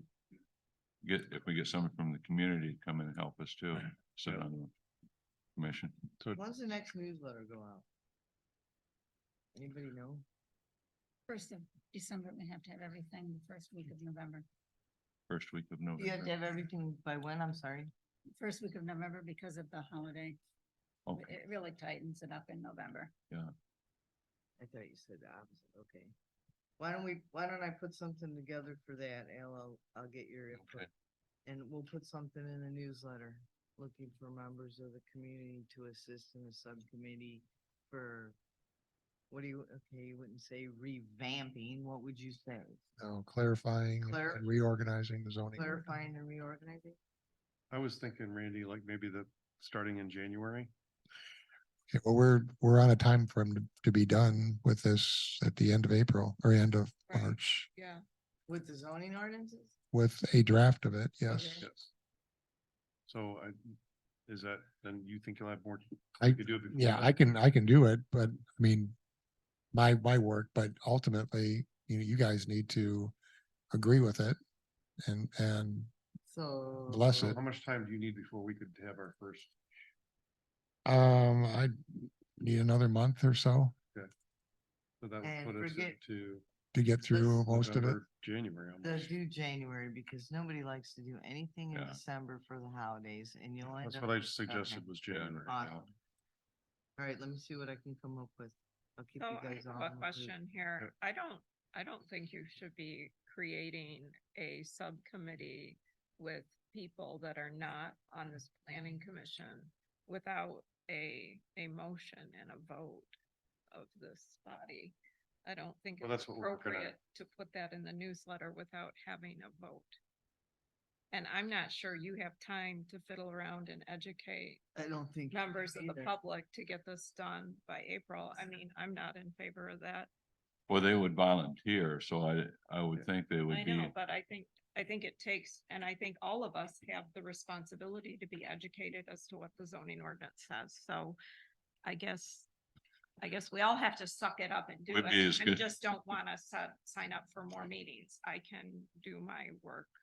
well, the thing is with the zoning ordinance, one of the problems we have is they conflict with each other. Right. So to say that you could go through one and now you've got it that wouldn't work. So what we're gonna have to do is understand that. So when we say they don't understand, we probably don't either. Right, but I You know. trust Randy to Mhm. bring to us the Yeah. conflicts and for us to be able to do some investigation and Yeah, I try know. and figure out what was the intent, because that's really. And I mean, we do have some resources. Ron and Cheryl and Ardella have been here for a long time, right? I mean, I think in some of these cases that can be handled with an email, right? I mean, I think they're the ones with the biggest longevity around here. I think you make another subcommittee, you're never gonna get it all coordinated and I it's just gonna draw Well, way. how do you suggest that we work through this ordinance? How about this? I got an idea to run by then. Randy, what about if you said, okay, assigned, say me, we want this to be looked into, and then you look into this one and you look into this one. And then the next meeting, we would come back after getting our like we did with this roadside thing, you get some definitions, you come back, you discuss it. And then you could make a decision on that. Would that work if say each one of us, you give us a topic that we need answered, here's 5 topics we need answered. And then we can distribute them out and come back at the next meeting with this is what we think then. Would that work? I can do that. Would you, Keith, what do you think? Basically setting up another committee. Just shoot him an email. No, no, that's not what he's doing. He's like. Yeah. All I'm saying is that it's a lot of work, Yes, okay? And for us to sit here and to go through every bit of that is tough.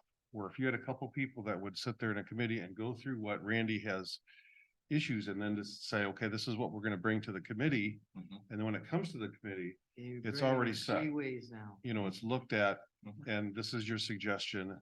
And we can discuss the issues rather than discuss the whole packet. But now you've got 3, now you've got, I don't think you have the time scope to do this, because here's what's gonna happen, Keith. Okay, half the population leaves in December, November, January, and February. You're not gonna get hardly any community support. I'm only talking 1 or 2 people. Let me finish. Okay. Then you go into spring break. So just trying to coordinate special meetings with everything else that's going on with the master plan. I'm kind of agreeing with Al and Linda here that if we're given a we're given a scope, you have to read this and bring your comments back.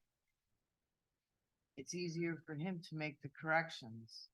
Because the subcommittee's gotta come back to here, then it's gotta go to him, then it's gotta go to the board, then it's gotta go all over the place. And I think we could pretty much do what he needs us to do individually if we all made a commitment to make an effort to do the research. take like one topic, each of us get a topic and try to do the best we can with it and Because bring you it say back. that we're only gonna be 13 at the end. What's that? There's only gonna be 13, 13, 37. 15, something like Right. that. So we're not looking at a big enormous amount of reading. So let me ask Randy, how far are you on this so far? How How far? far, like, I know you had a draft document in there. Like, are you at the point where similar to you asking us to review chapters 1 through 4 of the master plan? I was able to No. do that. I had my little This list of is- crap, okay, so like, how can we start doing that at the next meeting? But people need to be prepared, they need to have reviewed the document.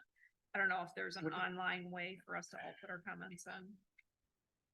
Is this the only issues that you have with it right now? Well, yeah. Those 10? Those are, well, through Article 4. I mean, What you have we're so far. though. we're about a fourth of the way through the So this is the ordinance issues, right? So this is our list. so far. So this is what we should be working on, Well, Yes. is this Yeah. list. Yes, Mhm. I agree. So do we divvy it up today then? Who wants to take what?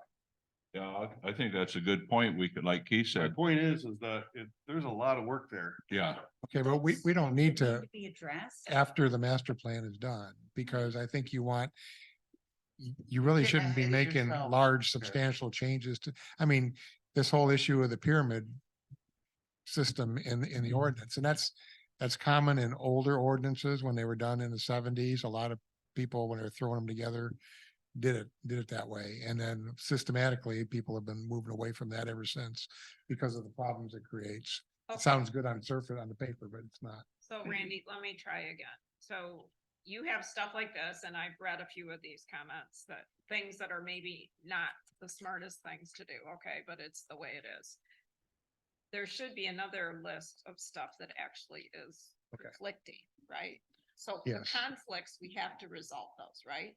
Because you don't want to write up your new ordinance and say, in one sentence, it has to be 20 feet back, and the next sentence says, or maybe 30.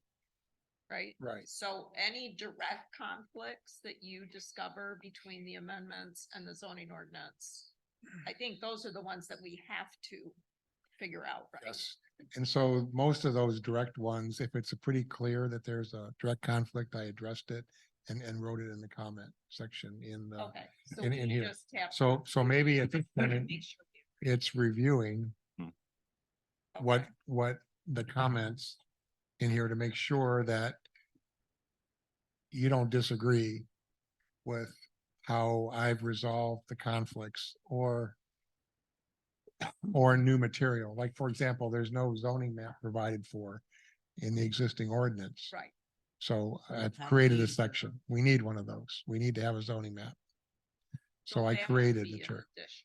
Right, so maybe the way to do it is to follow behind and read the comments Right, and just. and say, through yep, that, right? no. Yeah. Let's talk about this. I'm not sure I agree. Al brought up the point about farm markets. The way the existing ordinance is written now, it says farm markets and it says roadside stands. Neither one of those terms are defined. Now, what's the difference between a farm market, not a farmer's market, a farm market, and a roadside stand? I don't know. Roadside stand could be you opened your trunk and put a for sale sign Yeah. up. Now, the way to resolve that is through the Right to Farm Act and the GAMPs that define what a farm market is.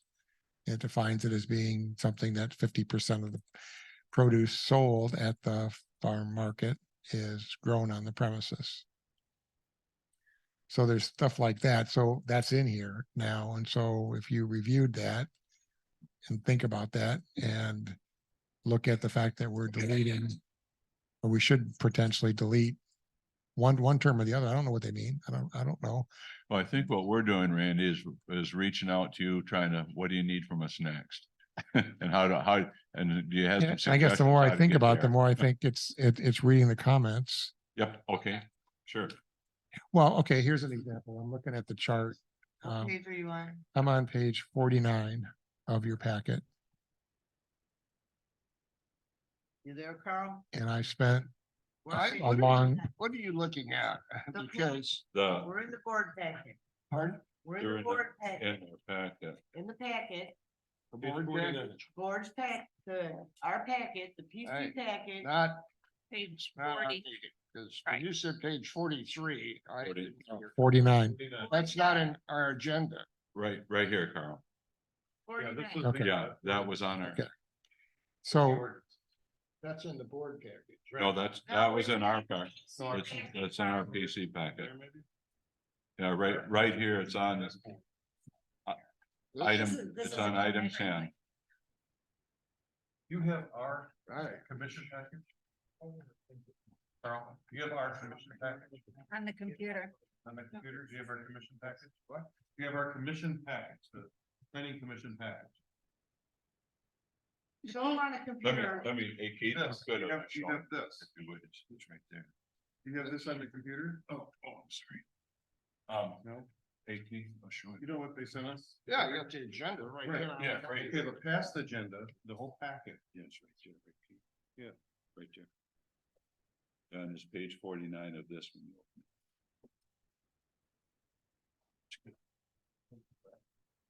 so here's the, I don't, are you looking for exactly the ordinance that we're looking at? I don't have that, or do it. Yes. Yes, you do. It should be in your packet. PC packet. Your PC PC packet, packet. Carl. Is this what you're looking at? Yeah, this is it right here, Carl. This is it. So look for page 49. Okay, Look for 49. but when you said page 43, 49. 49. okay. There's now, a page I- 43 earlier too. 43, it was nothing. You want page 49? 49. Should look like this right here. All right, let's see. okay, look at the very bottom there where I see on the height limits for buildings. Here's It's one. footnote, it says that the height limit is 35 feet or 2.5 stories. So which is it?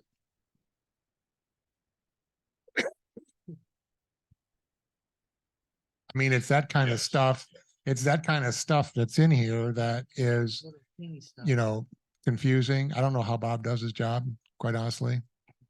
The story is not defined. Well, no, I mean, here's what the ordinance says right now. The ordinance says that the maximum height of a building is 35 feet or 2.5 stories. We don't have stories defined. as 30 feet. No, but I mean, if you had a building that was 37 feet high and 2.5 stories, would that comply? Yes, it would, because it was an and or. It said No, it just says- 35 it just says or. Yeah, right? It doesn't say and or, it says or. Or, so it'd be one or the other. And that's what we need to get rid of, isn't it? That or. So I've added whichever's less. Oh, that's a good point. That's a good, Okay, so I mean, it's that kind of, now I have a question right there for you, Okay. Randy, to ask. Now, rather than have or whichever is less, to clean it up, would it be better just to say 35 feet is to just put a 35-foot height and be done with it. You could do that. And that's exactly the conversation we should have is, I mean, right now it's not workable because Now the current. which is it? That again, is that what we're doing right now? I mean, what we're doing now is trying to put this together, not change it. Right. And that is. But changing. it's changing it because it's unenforceable the way it is. I think we're gonna run into things where we have to change because we can't go forward. Now, my suggestion would be, and I made a book and went through it and looked at, my suggestion is you tell us which ones you want us to focus on, and I think that what you're saying is I did, and it's these 1 through 4. There's 60, well, there's 63 comments. No, Yeah. the thing is, though, what we hired him to do was to put this together. Yes. As it is, but Yep. organized. Hmm. So we're not changing it, because when we bring it to the board and we have to have public comment, right? We're saying we're not changing anything. This is just what we had, we just. Cleaning wanted- it up. Cleaning it up. Now, when we want to change these things, these are all notes that we got to do later, change that. So if, That, am I correct? so if you feel that we shouldn't change that, we should leave it ambiguous, then we should do that. I mean, that's a judgment call. I think we should change it. Okay. But is this the point to change it? When we talked about rewriting this as it was, Mhm. not changing. Well, I have a thought. I'd like to see what you guys think of this. What about if we had, we have what we have in front of us here, 1 through 4. What about if we had a meeting where the entire agenda was reviewing 1 through 4, commenting, and then hopefully at the end of that meeting, we would have everything's addressed, commented, and if we needed changes, we could make them right there on the spot. And then, because I see where you're getting right back to the same thing we have. We're shrinking it down, but it's still until you clean up these conflicts, it's gonna conflict. There's There- nothing we can do. There's still confusion in it because, I mean, we can rearrange the junk. Rearrange the conflict, but you still got the Yeah. conflict. Yeah, it's still junk though when we're done because, I mean, I guess, and that's the judgment call that you guys should make as far as how far do we go in changing this? I would prefer to change it very little, but then when you look at issues like building height, I mean, how do you do that? How do you, I mean, granted, it's probably a narrow set of circumstances where that would be a problem, but we know it's a problem. Approved. But two I and a think it half said right in there that we were Two and a not half, changing anything. stories, Correct. depending on Yeah. each story. So how high we're not it is. It could approved be to 50 change feet. anything. Not on this. Not Hey, I think a lot of this stuff to clean up, we shouldn't get stuck on. But not changing. then we. Reorganizing, but not changing any of the. I think we need to stay focused. And Don't say it. we're getting off into the We would have to weeds. go back and look at our, what the board actually approved, but I'm pretty sure we put in there something about. We said the term was content neutral. Everyone kind of messed up. That was confusing to people. But the idea was to just get this thing Cleaned up, so Yeah, it makes cleaned up. sense. If you can't, we can kick that issue to the side and not deal with it. And put it well, there. but there's gonna be other issues that I think we need, it's the issue I think we need to address that. You're gonna get to a point where all you did is move this bad category over to here, but until we clean it up or fix it or make it so you can use it, we just got the same thing. We just rearranged it. Yep. Right? We arranged the deck chairs on So- the Titanic. Yeah. So can we clean this up? Cause you said content neutral, so, I mean, we didn't say we would not, I don't think the board wants us We to. said we were going to avoid any substantial changes to the ordinance, avoid it. Well, We didn't- that wouldn't be a substantial one, in my view, going, I don't- just defining 2.5 stories or 35 foot. Well, it could be for somebody that's gonna have a 2.5 story that's There's somebody 37 who feet. wants 3 stories? Well, they can't, then they can want 12 stories. No, I'm So- just saying, at so- what point, maybe you can answer this, because this would probably just decide everything. At what point do we have to have a public hearing for anything we change in? When the planning commission has to have a hearing and so does the town board. So if we change this, we have to have a public hearing. Yes, oh yeah, the whole Yeah. thing, for sure. This is all going through a public hearing. And I think that's what we had talked about, that we were trying to avoid at this point, to get Right. this just get it rewrote done. Has Either anybody been rewrote complaining about it? and then start it. Has anybody gone to Bob? Well, I think you have a whole of list. people I think, yeah, I wouldn't go there if I were you. Carl has a good point. It would be helpful if we could make sure Bob is going to be at the meeting when we go through these to tell us as a zoning administrator whether he thinks, Then you're gonna have to. have a whether special- he thinks it's a problem. What do you mean? Because for some reason, he can't seem to attend a meeting. So why don't we just Here, ask him? I'd just like to point out one thing. We're talking about two separate things here. What we've hired Randy to do Mhm. Right, is to reorganize this, Yep. not change anything, to reorganize it and bring up points what are issues. right. Any Right. conflicts? And then, once this is approved by the board, this is the ordinance. And it's. And how bad it is, this is the ordinance, because we don't know which one we have right now. This is the ordinance with any additions that we can do to it without having A public hearing. public A hearing. public I hearing. agree. No, we still need a public, But it's one public there's hearing. new language here. We're creating a new zoning map here. Right, but That's it's- new. One public hearing for the end result, not a public hearing every time we change something, correct? Well, this is a whole new ordinance replacing what you have But we don't have to have a public hearing till we're. till finished till with you're the finished, product. right? Okay. So we could do 1 through 4, get our answers that you would like, that you need, and then have a meeting on 1 through 4. Public hearing on 1 through 4, because that's a lot, you can see that's a lot of work. Is that a public hearing that we would hold or that the board has? The planning commission would hold it as well as the town board. And One when it's done. 1 when it's done. Okay, now that, I, if we did So- 1 when it's, I think the answers are right here. I think you need to go through the comment sections and say which is too much of a change. Or if you want to go back to confusion there's confusion about building footprint and lot coverage. The I terms, saw that. the terms are sloppy. It just, I don't mean to be critical of zoning language has come a long way in the last 50 years. So how much of the I think. problems do we leave in? I think this? we have a clear understanding now, I know I do, of what role we're gonna need to do to help you get this accomplished. And what I think I'm seeing is, like 1 through 4, like you gave us, what we would need to do is have an agenda, have it on the agenda, where we could all look at 1 through 4 these next few weeks and bring it back with our comments, knowing that the items that are highlighted, that we're gonna have to pick, address one or the other so that you can move forward. Is that right? Or not? Is that the easiest way to do it? Or I- did he confuse you? You look kind of I confused. honestly think this is such a mess that we've got to get through this and get this fixed and get on to the bigger issues. That. I It's mean, holding it's- us up, in other words. It is. I don't know how this. It's so difficult to use with the terminology being so sloppy.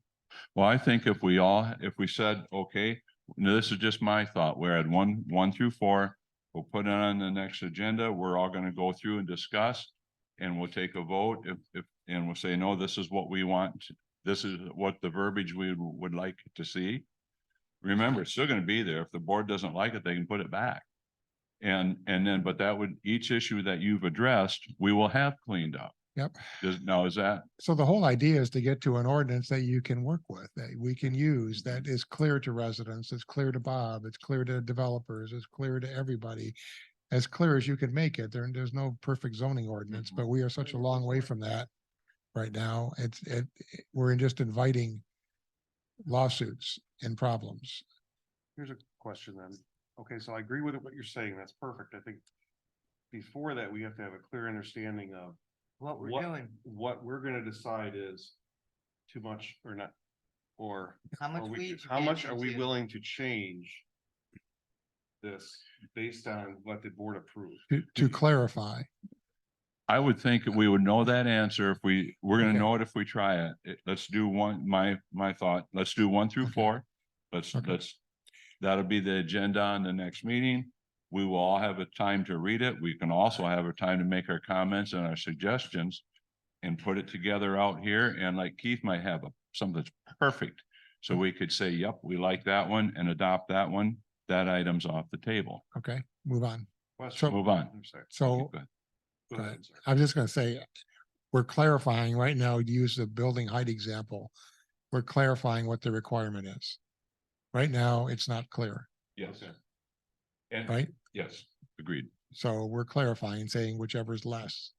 We're clarifying what lot coverage and building footprint is. We're clarifying that language so that it's more easily administered. And you I can agree. communicate to a resident. I mean, if you're gonna tell a resident what they can do with their property, you better be able to say exactly what it requires and why. So And to be how they get clear, there. in my mind, so when we look at each one of these, we need to decide, we need to know whether or not that is this something that's gonna have to be listed as a public comment. Yep. So each time we add one of those public comments to it, Mhm. that's another issue that could just, blow this whole thing up if we have too many of them. We don't want So another that's the only- muni code here, What's where that? we don't want another muni code. Well, what where- we could do though, if we had a public comment, right, Keith, if we want 1 through, okay, we're gonna have a public comment, we've made our decisions, we're all in agreement, we're gonna have public comment on 1 through 4. So post it and if we come in, we may get total agreement. We may have some things that we need that they would prefer us to change and we can look at that. But Does that make sense? I think we've got to start somewhere, and I think Randy give us a good spot. Take this back, look at it, next meeting, come back with our thoughts that we would need, discuss them. And if you think it's too big a change, we'll put it back. I'm not wedded to. Yeah. I mean, you guys, you control that part of this. If you think the change is too substantial, let's put it back the way it was, even if it's a problem. And I say just it's don't something. remember what the exact terminology was that we put in front of the board. For the zoning ordinances? We said we were gonna To try, redo this ordinance, because we had some verbiage in about that. We weren't changing. we want to, Content I think we neutral. said we want to avoid substantial changes to the ordinance. Because if you change too much, then you gotta go public hearing, public hearing, public hearing, and you never get anything done. Well, then you, That's my point, is I just don't want to go down there. yeah, and we'd have to define the substantial. Well, this, you could go down that. Yep. That hole. So this here, I don't think is substantial. Actually, what I think we're doing here, this is our job. That's what we're here for. We're gonna clean this up, change it. Remember, we're not getting rid of it. It's not, if they don't like it, we can put it back. But in the meantime, I think if we had all these questions answered and had public comment, one thing that would do for us, 1 through 4, we would know if it's really not liked, or they might say, good job, PC. So until we try it, I don't think we're gonna know. And if there's any better ideas, I'm sure got my ears open. So can we do that? Can we do that like 1 through 4 public comment? Think that's a little problematic in the sense that it might be better when the whole ordinance is reorganized and with all the Okay. comments. Okay. And if you want to break it up into sections and focus on that, that might be easier because there'll be references to other sections and I haven't kind of gotten through all of the amendments yet. So there's 86 amendments. Are we on the right track Yes, we are. I just to, think, to do what we're just talking about? but I think it might be easier once the whole document's done. So then if you want to Find break it up, something then if you want to break it up into, well, this is a big document, let's have some meetings on a section of it, a couple sections, couple articles. It might be easier for people to see because right now we don't have 3/4 of it reorganized and addressed. So Shouldn't when do we you get think- that done first? What's that? Shouldn't we get it all reorganized first? That's and what I'm not saying. Change anything. That's what I'm saying. That would require a public meeting, Right. but list these things when we're done and we have time, say, hey, these things need to be addressed. But right now, we're concerned about getting it all in common language. And, you know, we're just getting off the track if we try get into things that are changing the ordinance and we gotta have a public hearing. That doesn't make sense. I kind of thought that at first too. I kind of thought that at first, but I after mean, looking if at. we're sitting here talking about this difference in height. I think when we're all done, we get into things like that. Cause I'm looking, well, whichever is less, that means 37 feet. Talk to the city of Traverse City about building height. Yeah, I know, right. But right now, I look, it's about 37 feet. It's not 2.5 stories. It's 37 feet, I whichever is less, yeah. Whichever Well, is that's what less. you're saying. We should That's say. what I'm saying. Right Yeah, now it right. says 35. Need to let that go till we're done and come back, unless somebody takes us to court. I don't, yeah. The more I hear about this, though, I think the more I agree with you guys as far as fixing some of this stuff. But I think maybe you get a good picture of this. Yeah, in my head anyways, I want to look at what we promised the board. And if that's vague, I think we should go back to them and tell them, hey, you know, bring this all to them and have it, maybe even in the joint meeting. We could have Maybe just a explain the dilemma to explain them. it to them, just saying, you know, we would be doing an injustice if we didn't fix some of the stuff as we're going along. I don't know, Didn't we get approval to do that? He said Fine the line. language Fine was line. avoid substantial changes to the existing Okay. So I requirements. assume you'll fix mistakes though, right? Well, I'm trying to, and there's to plenty me, of it's a mistake to say 2.5 stories or 35 feet. Yeah, Well, I gotta look up what the official definition of 2.5 stories is.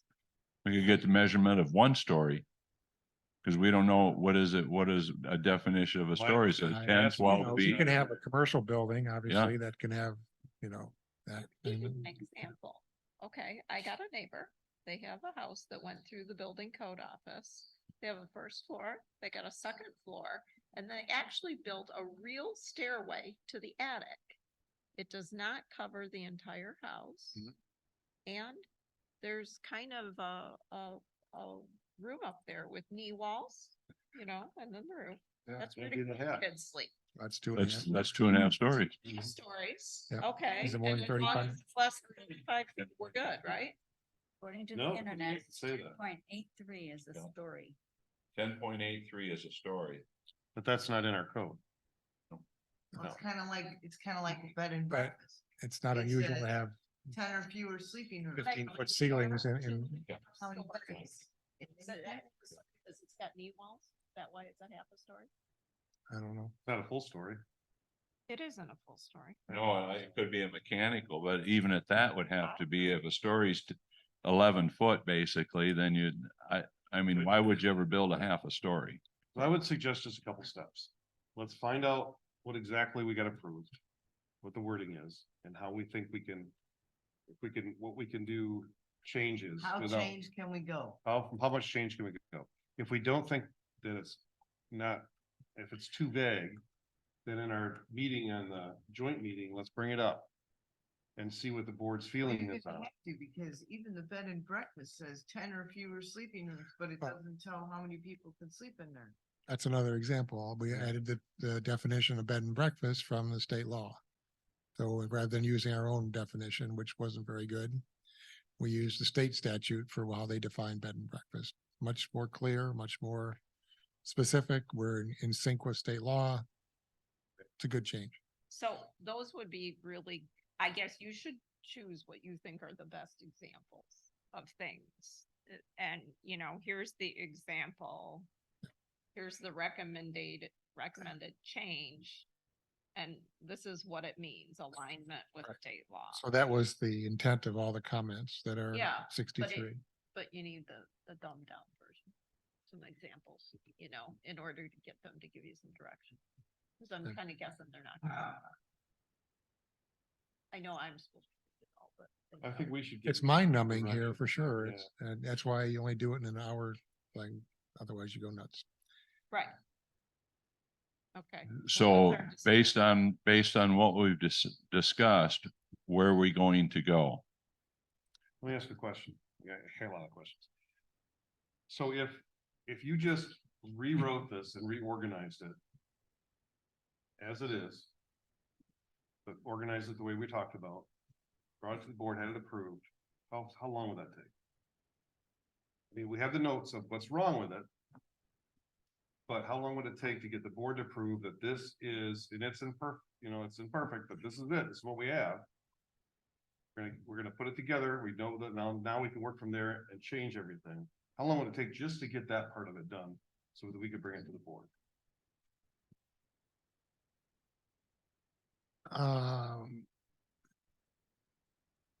Just a guess. I'm not gonna. We My have. thought behind that Yeah, is, okay. how much longer is it gonna take for us to go through all of this stuff? Mhm. When maybe we could have already just had the official copy to work from and then go into changing. We have to change some parts of this. We have to get a zoning map accomplished. Right. We don't have a zoning map. We have conflicts where the same requirement is written in two different places in different ways. So the language doesn't line up. So if you go to one section of the code, you're gonna read this, and then if you go to another section, you're gonna read that. And it's not the same. So, I mean, what do? We gotta fix that, right? I mean, Well, I understand that is something that you have to do. But the rest of the stuff that's Okay. done like that my only point is, okay, so if you think it's not gonna be that much longer just to go ahead and try to fix it all. What I'm afraid is getting into this and have it all stall again and get nothing done like they have in years past. well, I think that's where we're if at you now. want, if you we want to don't start strike out addressing these. any of these changes, we strike them out and then come back to it later. Well, we're back where we was. But you can decide whether or not it's a substantial change or not. Right. You decide whether it's just a substantial change. It's in conflict though, right? If it's a conflict, then I think there's different grades of conflict. Like if you literally have an amendment that says 20 feet. If you have different pieces of different amendments that give you like a different number. Say one says 20, one says 30 feet. If he comes across something like that, you have to decide which way to jump on that. You can't put both of those into the standard. I think that would be a wrong thing to do. But then you have things that are what I would call messy or a little icky. Okay, they're not ideal, but I really think this 2.5 stories or 35 feet, in my opinion, it's probably not worth muddying the waters by having to show that as a change.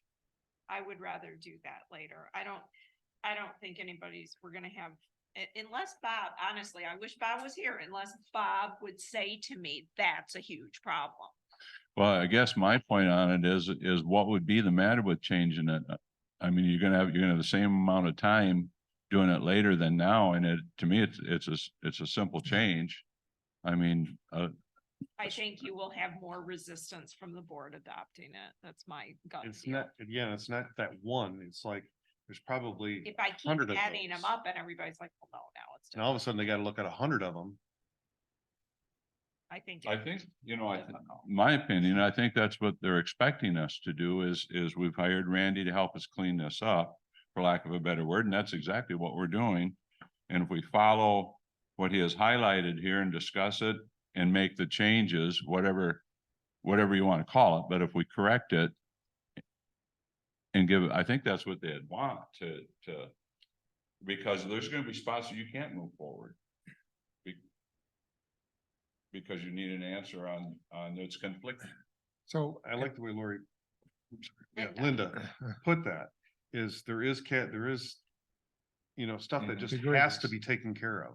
And that would, if we stuck with that, it would be a lower number that the board would have to look at. And we So- could be saying, we are taking care of the things that have to be taken care of. Here's a whole nother list of all the things that we have to go through. Yeah, now we gotta fix these later. Well, now we gotta fix these. So it's not like Okay. we're pushing it off. It's we're Okay. taking So- care of the issue that we told that we would take care of. And that's bringing one ordinance together out of all the mess that we have. I'm sorry, go ahead, Randy. No, I mean, at the end of the day, there's gonna be a huge difference between what you have now and what, Produce. you know, Right. it's. You almost create problems for yourself when your ordinance is messy and conflicting and vague and poorly organized. I mean, you're just asking for problems with this stuff. I mean, the township has seen enough of that lately, and there's more on the way because this ordinance is not gonna perform the way it should. And so we gotta get to something that is clear and solid. It's not there now. so. I think we're worried too about having the board reject us when they may not reject, if we did like 1 through 4, what makes them think they're gonna reject us? They may look at it and say, good job. So until we clean it up so Randy can move forward, we're right back where we are. We're just It, reorganizing. it leaves way too much latitude in the zoning administrator, like what's a farm stand? What's a farmer's market? What is these things? There's no, I mean, what's a roadside stand? What's Open a your truck roadside and stand? sell it. what is that? Yeah. And you can drive a truck through some of this stuff, and so it's just not, So are you kind of changing your mind then about now that you've gone through this?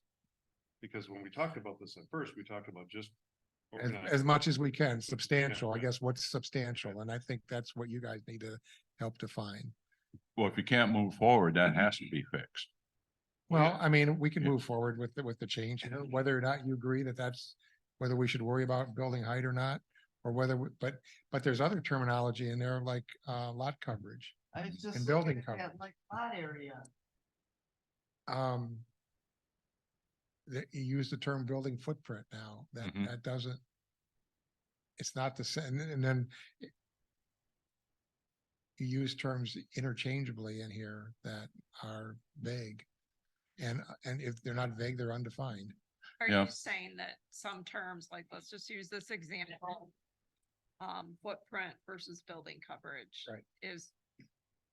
Has the terminology changed at the state There's level? No, such that no, we're- but we need to be clear.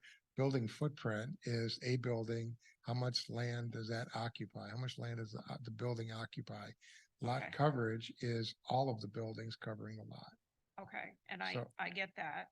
And so are you saying maybe in other parts of our ordinance, we didn't use the word correctly? Correct. Okay. We did not. So it's in that chart. So So- that's like It's a clerical but error. that's yeah, I was gonna say, that's like, to me, that's like a spelling error. Somebody didn't understand the difference and they used it wrong. So, So why don't we fix it? so we should fix that, and it's fixed Let's here. fix that. Okay, good. It's fixed here. So that's, in my mind, something to fix. So I don't think that's not a gray one. So Nope. what basically he wants from us, correct me if I'm wrong, Randy, is you want us to read all the comments you made Yep. and either agree or disagree or add something different. Yep. Okay. Say, everybody leave it as it understands, is. Yep. what- And I think we should set up a time that we do that. And then, like you said, at the end of the day, or at the end of this, like Heidi's thinking there, we may only have 6 issues left. Could you, would it be too much to ask? Like on your comments, could you like, maybe color code them as far as like, this is gotta be fixed, That should be in red. you know? Yeah, or- it's like red, yellow, and we have like red, yellow, and green, or like red, yellow, and blue. It's okay, but maybe not. Maybe just, Or 1, 2, 3. if, Yeah, If you 1, 2, had to 3, or choose. ABC. You know, I guess it would help us to know that this is something that it's just gotta be fixed. And we would, you know, if you told Okay. us that, we'd believe that and we'd move ahead with that. You know, maybe to you, all this needs to be fixed. But maybe you could look at it like, is there anything in your comments here that can be fixed that wouldn't take public comment? Like clerical. No, errors, stuff any like that. change to the ordinance Any- requires, is an But amendment. you only have to have a public comment at the end of the finished product. Right, and I like Al's idea of doing it in bits and pieces. So could we where are we at a point now where we would want to take 1 through 4 and go through these and discuss them or no? I don't think so. Okay, I think you So- want to plow through the rest. So of it. you're saying you want to get through your 15 articles and then we'll break it up and do X number of articles at a meeting. Yes. But you want to make sure you get through all the articles to catch any wanna more make conflicts. to Any make more sure- conflicts, any more amendments? So, But we should still familiarize ourselves with this stuff Yes. ASAP, right? yes. And if we see something we don't like, make a comment. Come, yeah, if they, we shouldn't change this or it's too big a change. It's not substantial. I mean, it's Okay. more than it's too big a change. We should set it aside and that's fine. And I assume you're working on this every day and getting a little further each day, right? Okay. Not and- every day. Well, as you can. And then you assume, I think earlier Just gave mine to her. Keith asked the question, when would you anticipate having it all done? Like, are you trying to get it done? Another month or two, I'll have it all done. And I can't Okay. figure out which printer we are Then at. in another month or two, we'd be safe to set up, something for, we work on it now so that we're familiar with it. Set up something like Al said, maybe the first, You're not depending gonna- on how many changes we have in each chapter. Yeah. Set up meetings for that. I think we could devote a whole meeting to it and fit in what, like if Carl has some issues he needs resolved, we could do it, but I think we just put that on the agenda. We have X to go through and that is our agenda for the Yeah. day. And I don't need the rest. of this. that would help out a lot of, you agree with that, Randy? I Yes. have some of this at home. Okay, And the last thing is look at the zoning Okay. graphics Yeah, I there I guess I put can together, grab just, I didn't quite get it done in time for the packet. But all those numbers on the charts translate Yes. into I like this better. I like something this a that lot. Yeah. This is much makes- better. That's self-explanatory to everyone. it is, although again, you run into problems in this. Like oh, had to- okay, I had to show, for example, on the multifamily example, the minimum lot width is only 120 feet, but if you did that, it would be, what's that? It's just so wide to edge to edge. Yeah. And I Wait, didn't want to go to, it's on R2, our R3 zoning multifamily. R3. So the minimum multifamily. lot width is only 120 feet, but I made it 200 just to. These are stock buildings. I drop into the image and I'd have to turn it around anyway. So you can just, Minimum I mean, lot. that's basically 12 housing units. What's that? That's what that looks like as far as density. Yeah, trouble understanding this one. So it just, 12 units in one building. which that's not. I mean, there's no parking there shown but it gives you an idea of the setbacks and the scale of the building and how this all works together. And then the other So issue you're was saying This one is a mistake because it looks. no, I doesn't don't, Look right. I don't think so. It's just an example. If you had a 12 housing unit project, you would need about 132,000 square feet or 3 acres. It created a 3 acre parcel, which is about 200 by 660. Put the setbacks in there and dropped a building in there with 12 housing units in.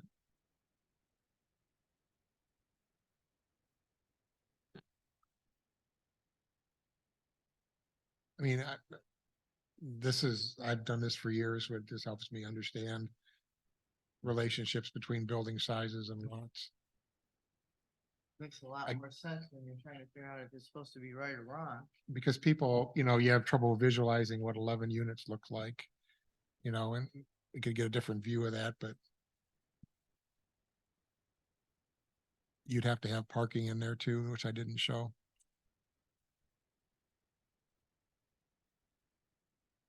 So anyway, when you're looking at the lot size charts, this will be something we'll get into a little bit more with the master plan, and then also the lot coverage. 40% maximum building coverage. Seems a little large to me, that yellow block. Shows you what 40% lot coverage looks like. Yeah, boy, that looks a lot worse than what I thought. Doesn't it? Yeah. It's like, wow. Because wait a minute, what's this 100 feet back thing? That's only if it's on State Route Yeah, that only 72. means it's on a state highway, right, Rain? Yeah, if it wasn't on 72, it would be 50, I think. And that could be more than one building. It's just easier to show it as a block. Yeah, that could be like many buildings. Yeah, it could be. Okay, But as you think about these ratios, it's easy to take this drawing and modify it. I created the whole system for all of it, which would be something we'll get into in the master plan, whether or not. I mean, that seems to me to be a lot coverage. You haven't even accounted for parking in this thing. And parking is usually 4 spaces per 1,000 square feet of retail space. So parking space is 200 square feet. I don't think you'd have room to be able to do both.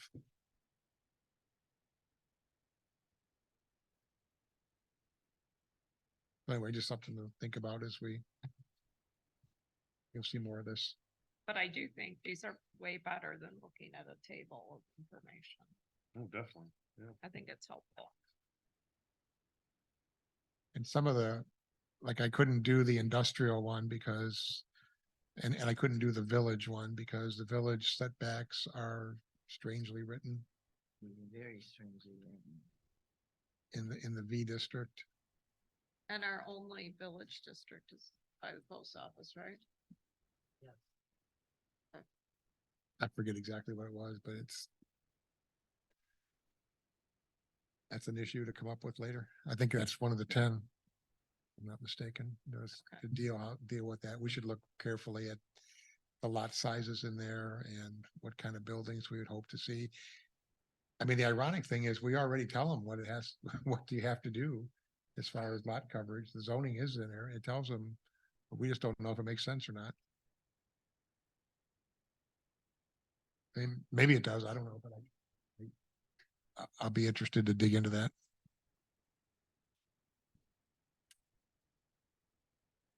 Okay, the next thing we had was our joint meeting with Township Board on 11/9. We had a discussion. Thought we already had an agenda for that. Do we have an agenda for that?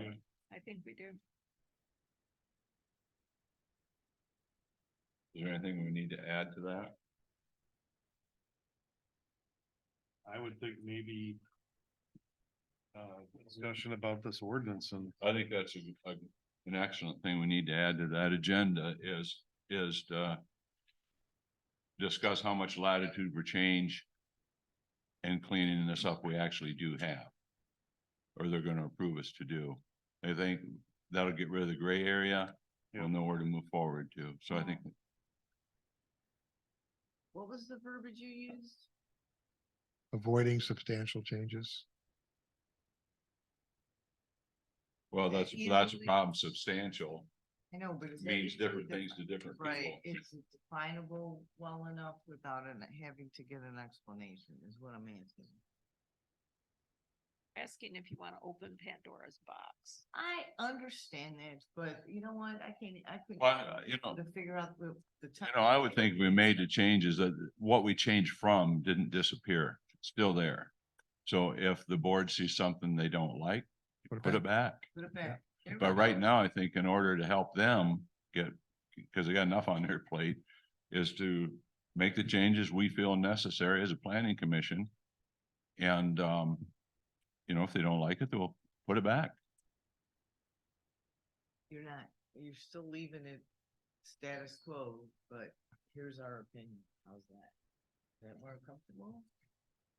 Well, I think the planning commission needs to decide what's a So we need to substantial make the change. changes.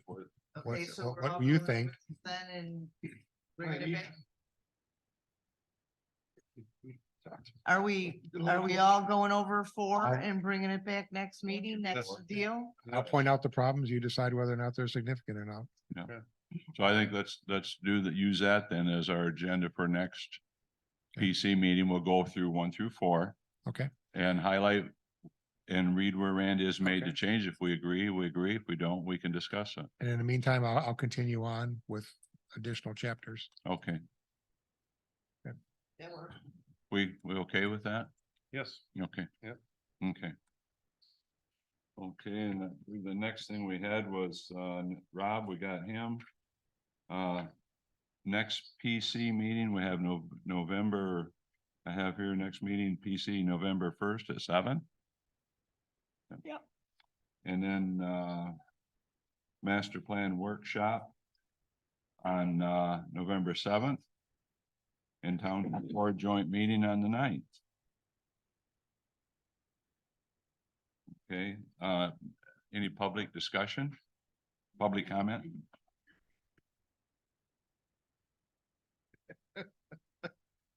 Anyone on it? Anybody out there, Keith? There's 3 people on Zoom. I just put it in there, asked people to raise their hand if they had any questions. I'm not seeing any. Okay, I hit print and all I got was. okay, looks like there's no public comment, nobody in the hall, and, no hands up on Zoom. PC discussion and comments. Carol, anything? I had a little concern. We just spent 45 minutes Mhm. talking about difference between 37 feet. I don't, that's not what want Randy to do. He wants him to get all this stuff in common language terms. That's what We we got a lot of these problems. My problem is, we talked 45 minutes about one, we'll never do anything. There may be some things we really have to change, but we'd have to go to the board. Let's get this thing so it's at least all common language and shorten where it can be, and then let's get into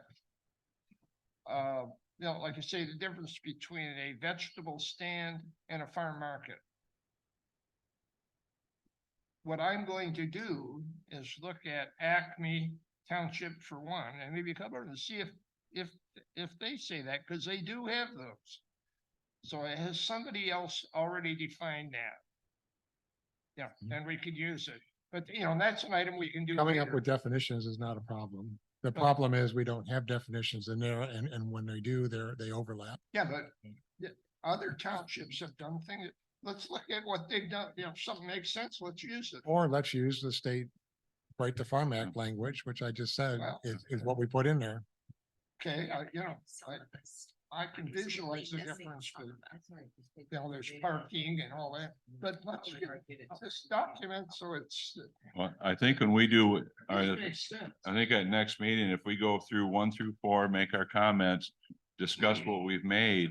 I think what you'll see there, Carl, is we'll have chapters 1 through 4 finished, and that's gonna be and I think we're gonna get, it's a good way of going. I think we'll get there. We'll have these final decisions made. And, I think it's a good try. We've never done this before, so we don't know exactly what we should do, but I think going through 1 through 4 with the comments that Randy has made, and then addressing those with our opinions and bringing them back to discussion and changing them, I think we'll be okay.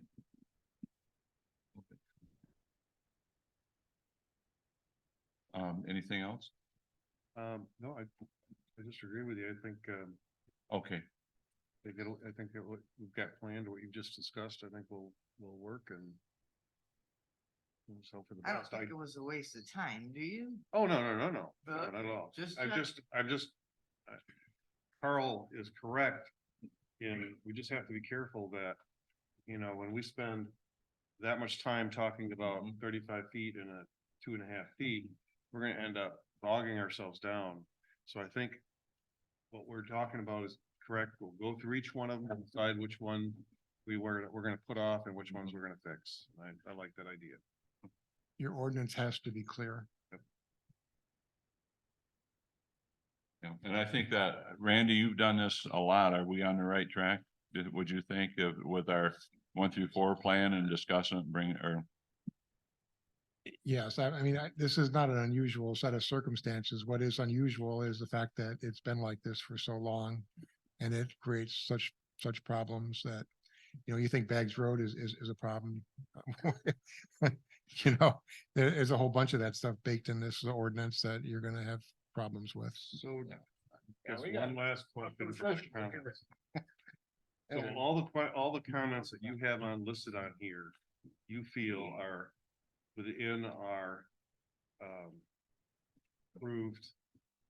Well, I think the planning commission has a responsibility to have an ordinance, to deliver an ordinance to the residents of this I understand community. that. That, agree with that makes sense, is logical, is clear, as clear as you can make zoning. I mean, it's never 100% perfect, but we got a long way to go to even get in the ballpark. So, My- so, It wasn't so much that, it was what, we had taken to the board and told them what we were gonna do. And the wording was again. avoid substantial Okay, changes. so my question to you is just, is Yeah. everything in here, do you feel is avoiding? I think we're avoiding substantial changes. My comments are Okay. avoiding, but if you don't agree, then I defer to your Oh. judgment on that. And And I do agree with Randy in the sense that a substantial change would be, I don't think anything we're doing is substantial changing. We're addressing it, so it's much clearer. So let's take 1 through 4 and address them all and see what happens.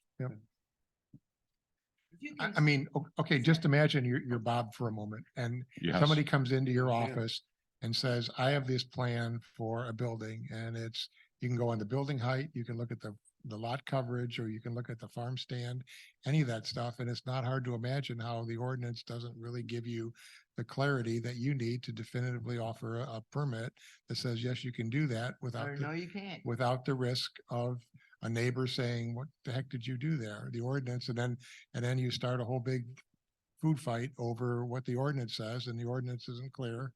So you're back where you started from. I totally agree. That- with you. That's where we're at. But you do understand that he's asking for our opinions also. You do understand that, right? Right, I just want to clarify what we got approved from the Right. board to do. Because we were pretty clear when we went in there. Yep, and What we were we'll- gonna do, and I just Yep. want to make sure. And I think if we all vote on what we change and approve it, then I think they'll be good with it. We'll find Okay. out. And We'll if the find board out. isn't either, then that's fine too. Well, ultimately they're the legislative body. They can say, we don't, we're gonna prove it with this change. And if that's the way That's they right. feel, great, we'll come back to it later or never. I don't know, but And that's the thing too, that with one goal, we wanted to help you get this pushed forward, because we don't want to be here a year from now. We want to get this done. We want a nice Right. product and we'll get Right. there. But I think it's a good way. We just take it in chunks. Randy gives us a chunk.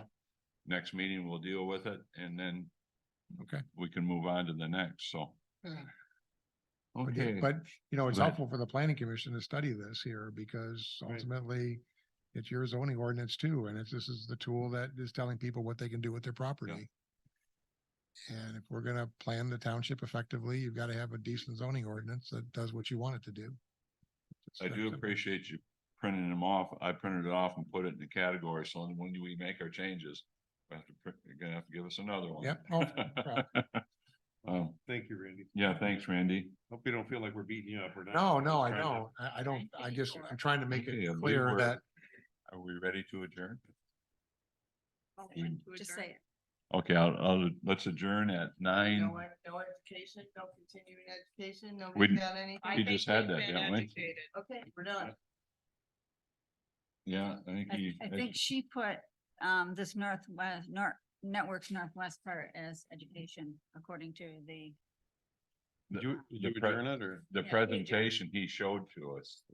Yeah. So, and then I think we're gonna get you guys are gonna get the Yeah. presentation and you can continue to learn. Yeah. I was saying it's in the book. It's in the binder over there. You can just take whatever you need out of the binder. No, I wanted a copy of I gave her. Al, a did you copy adjourn of the my meeting? packet. yes, I did. Yes. Planning commission packet. Right. It's in the binder. We over adjourn at there. You can Pull it 9:54. out of there.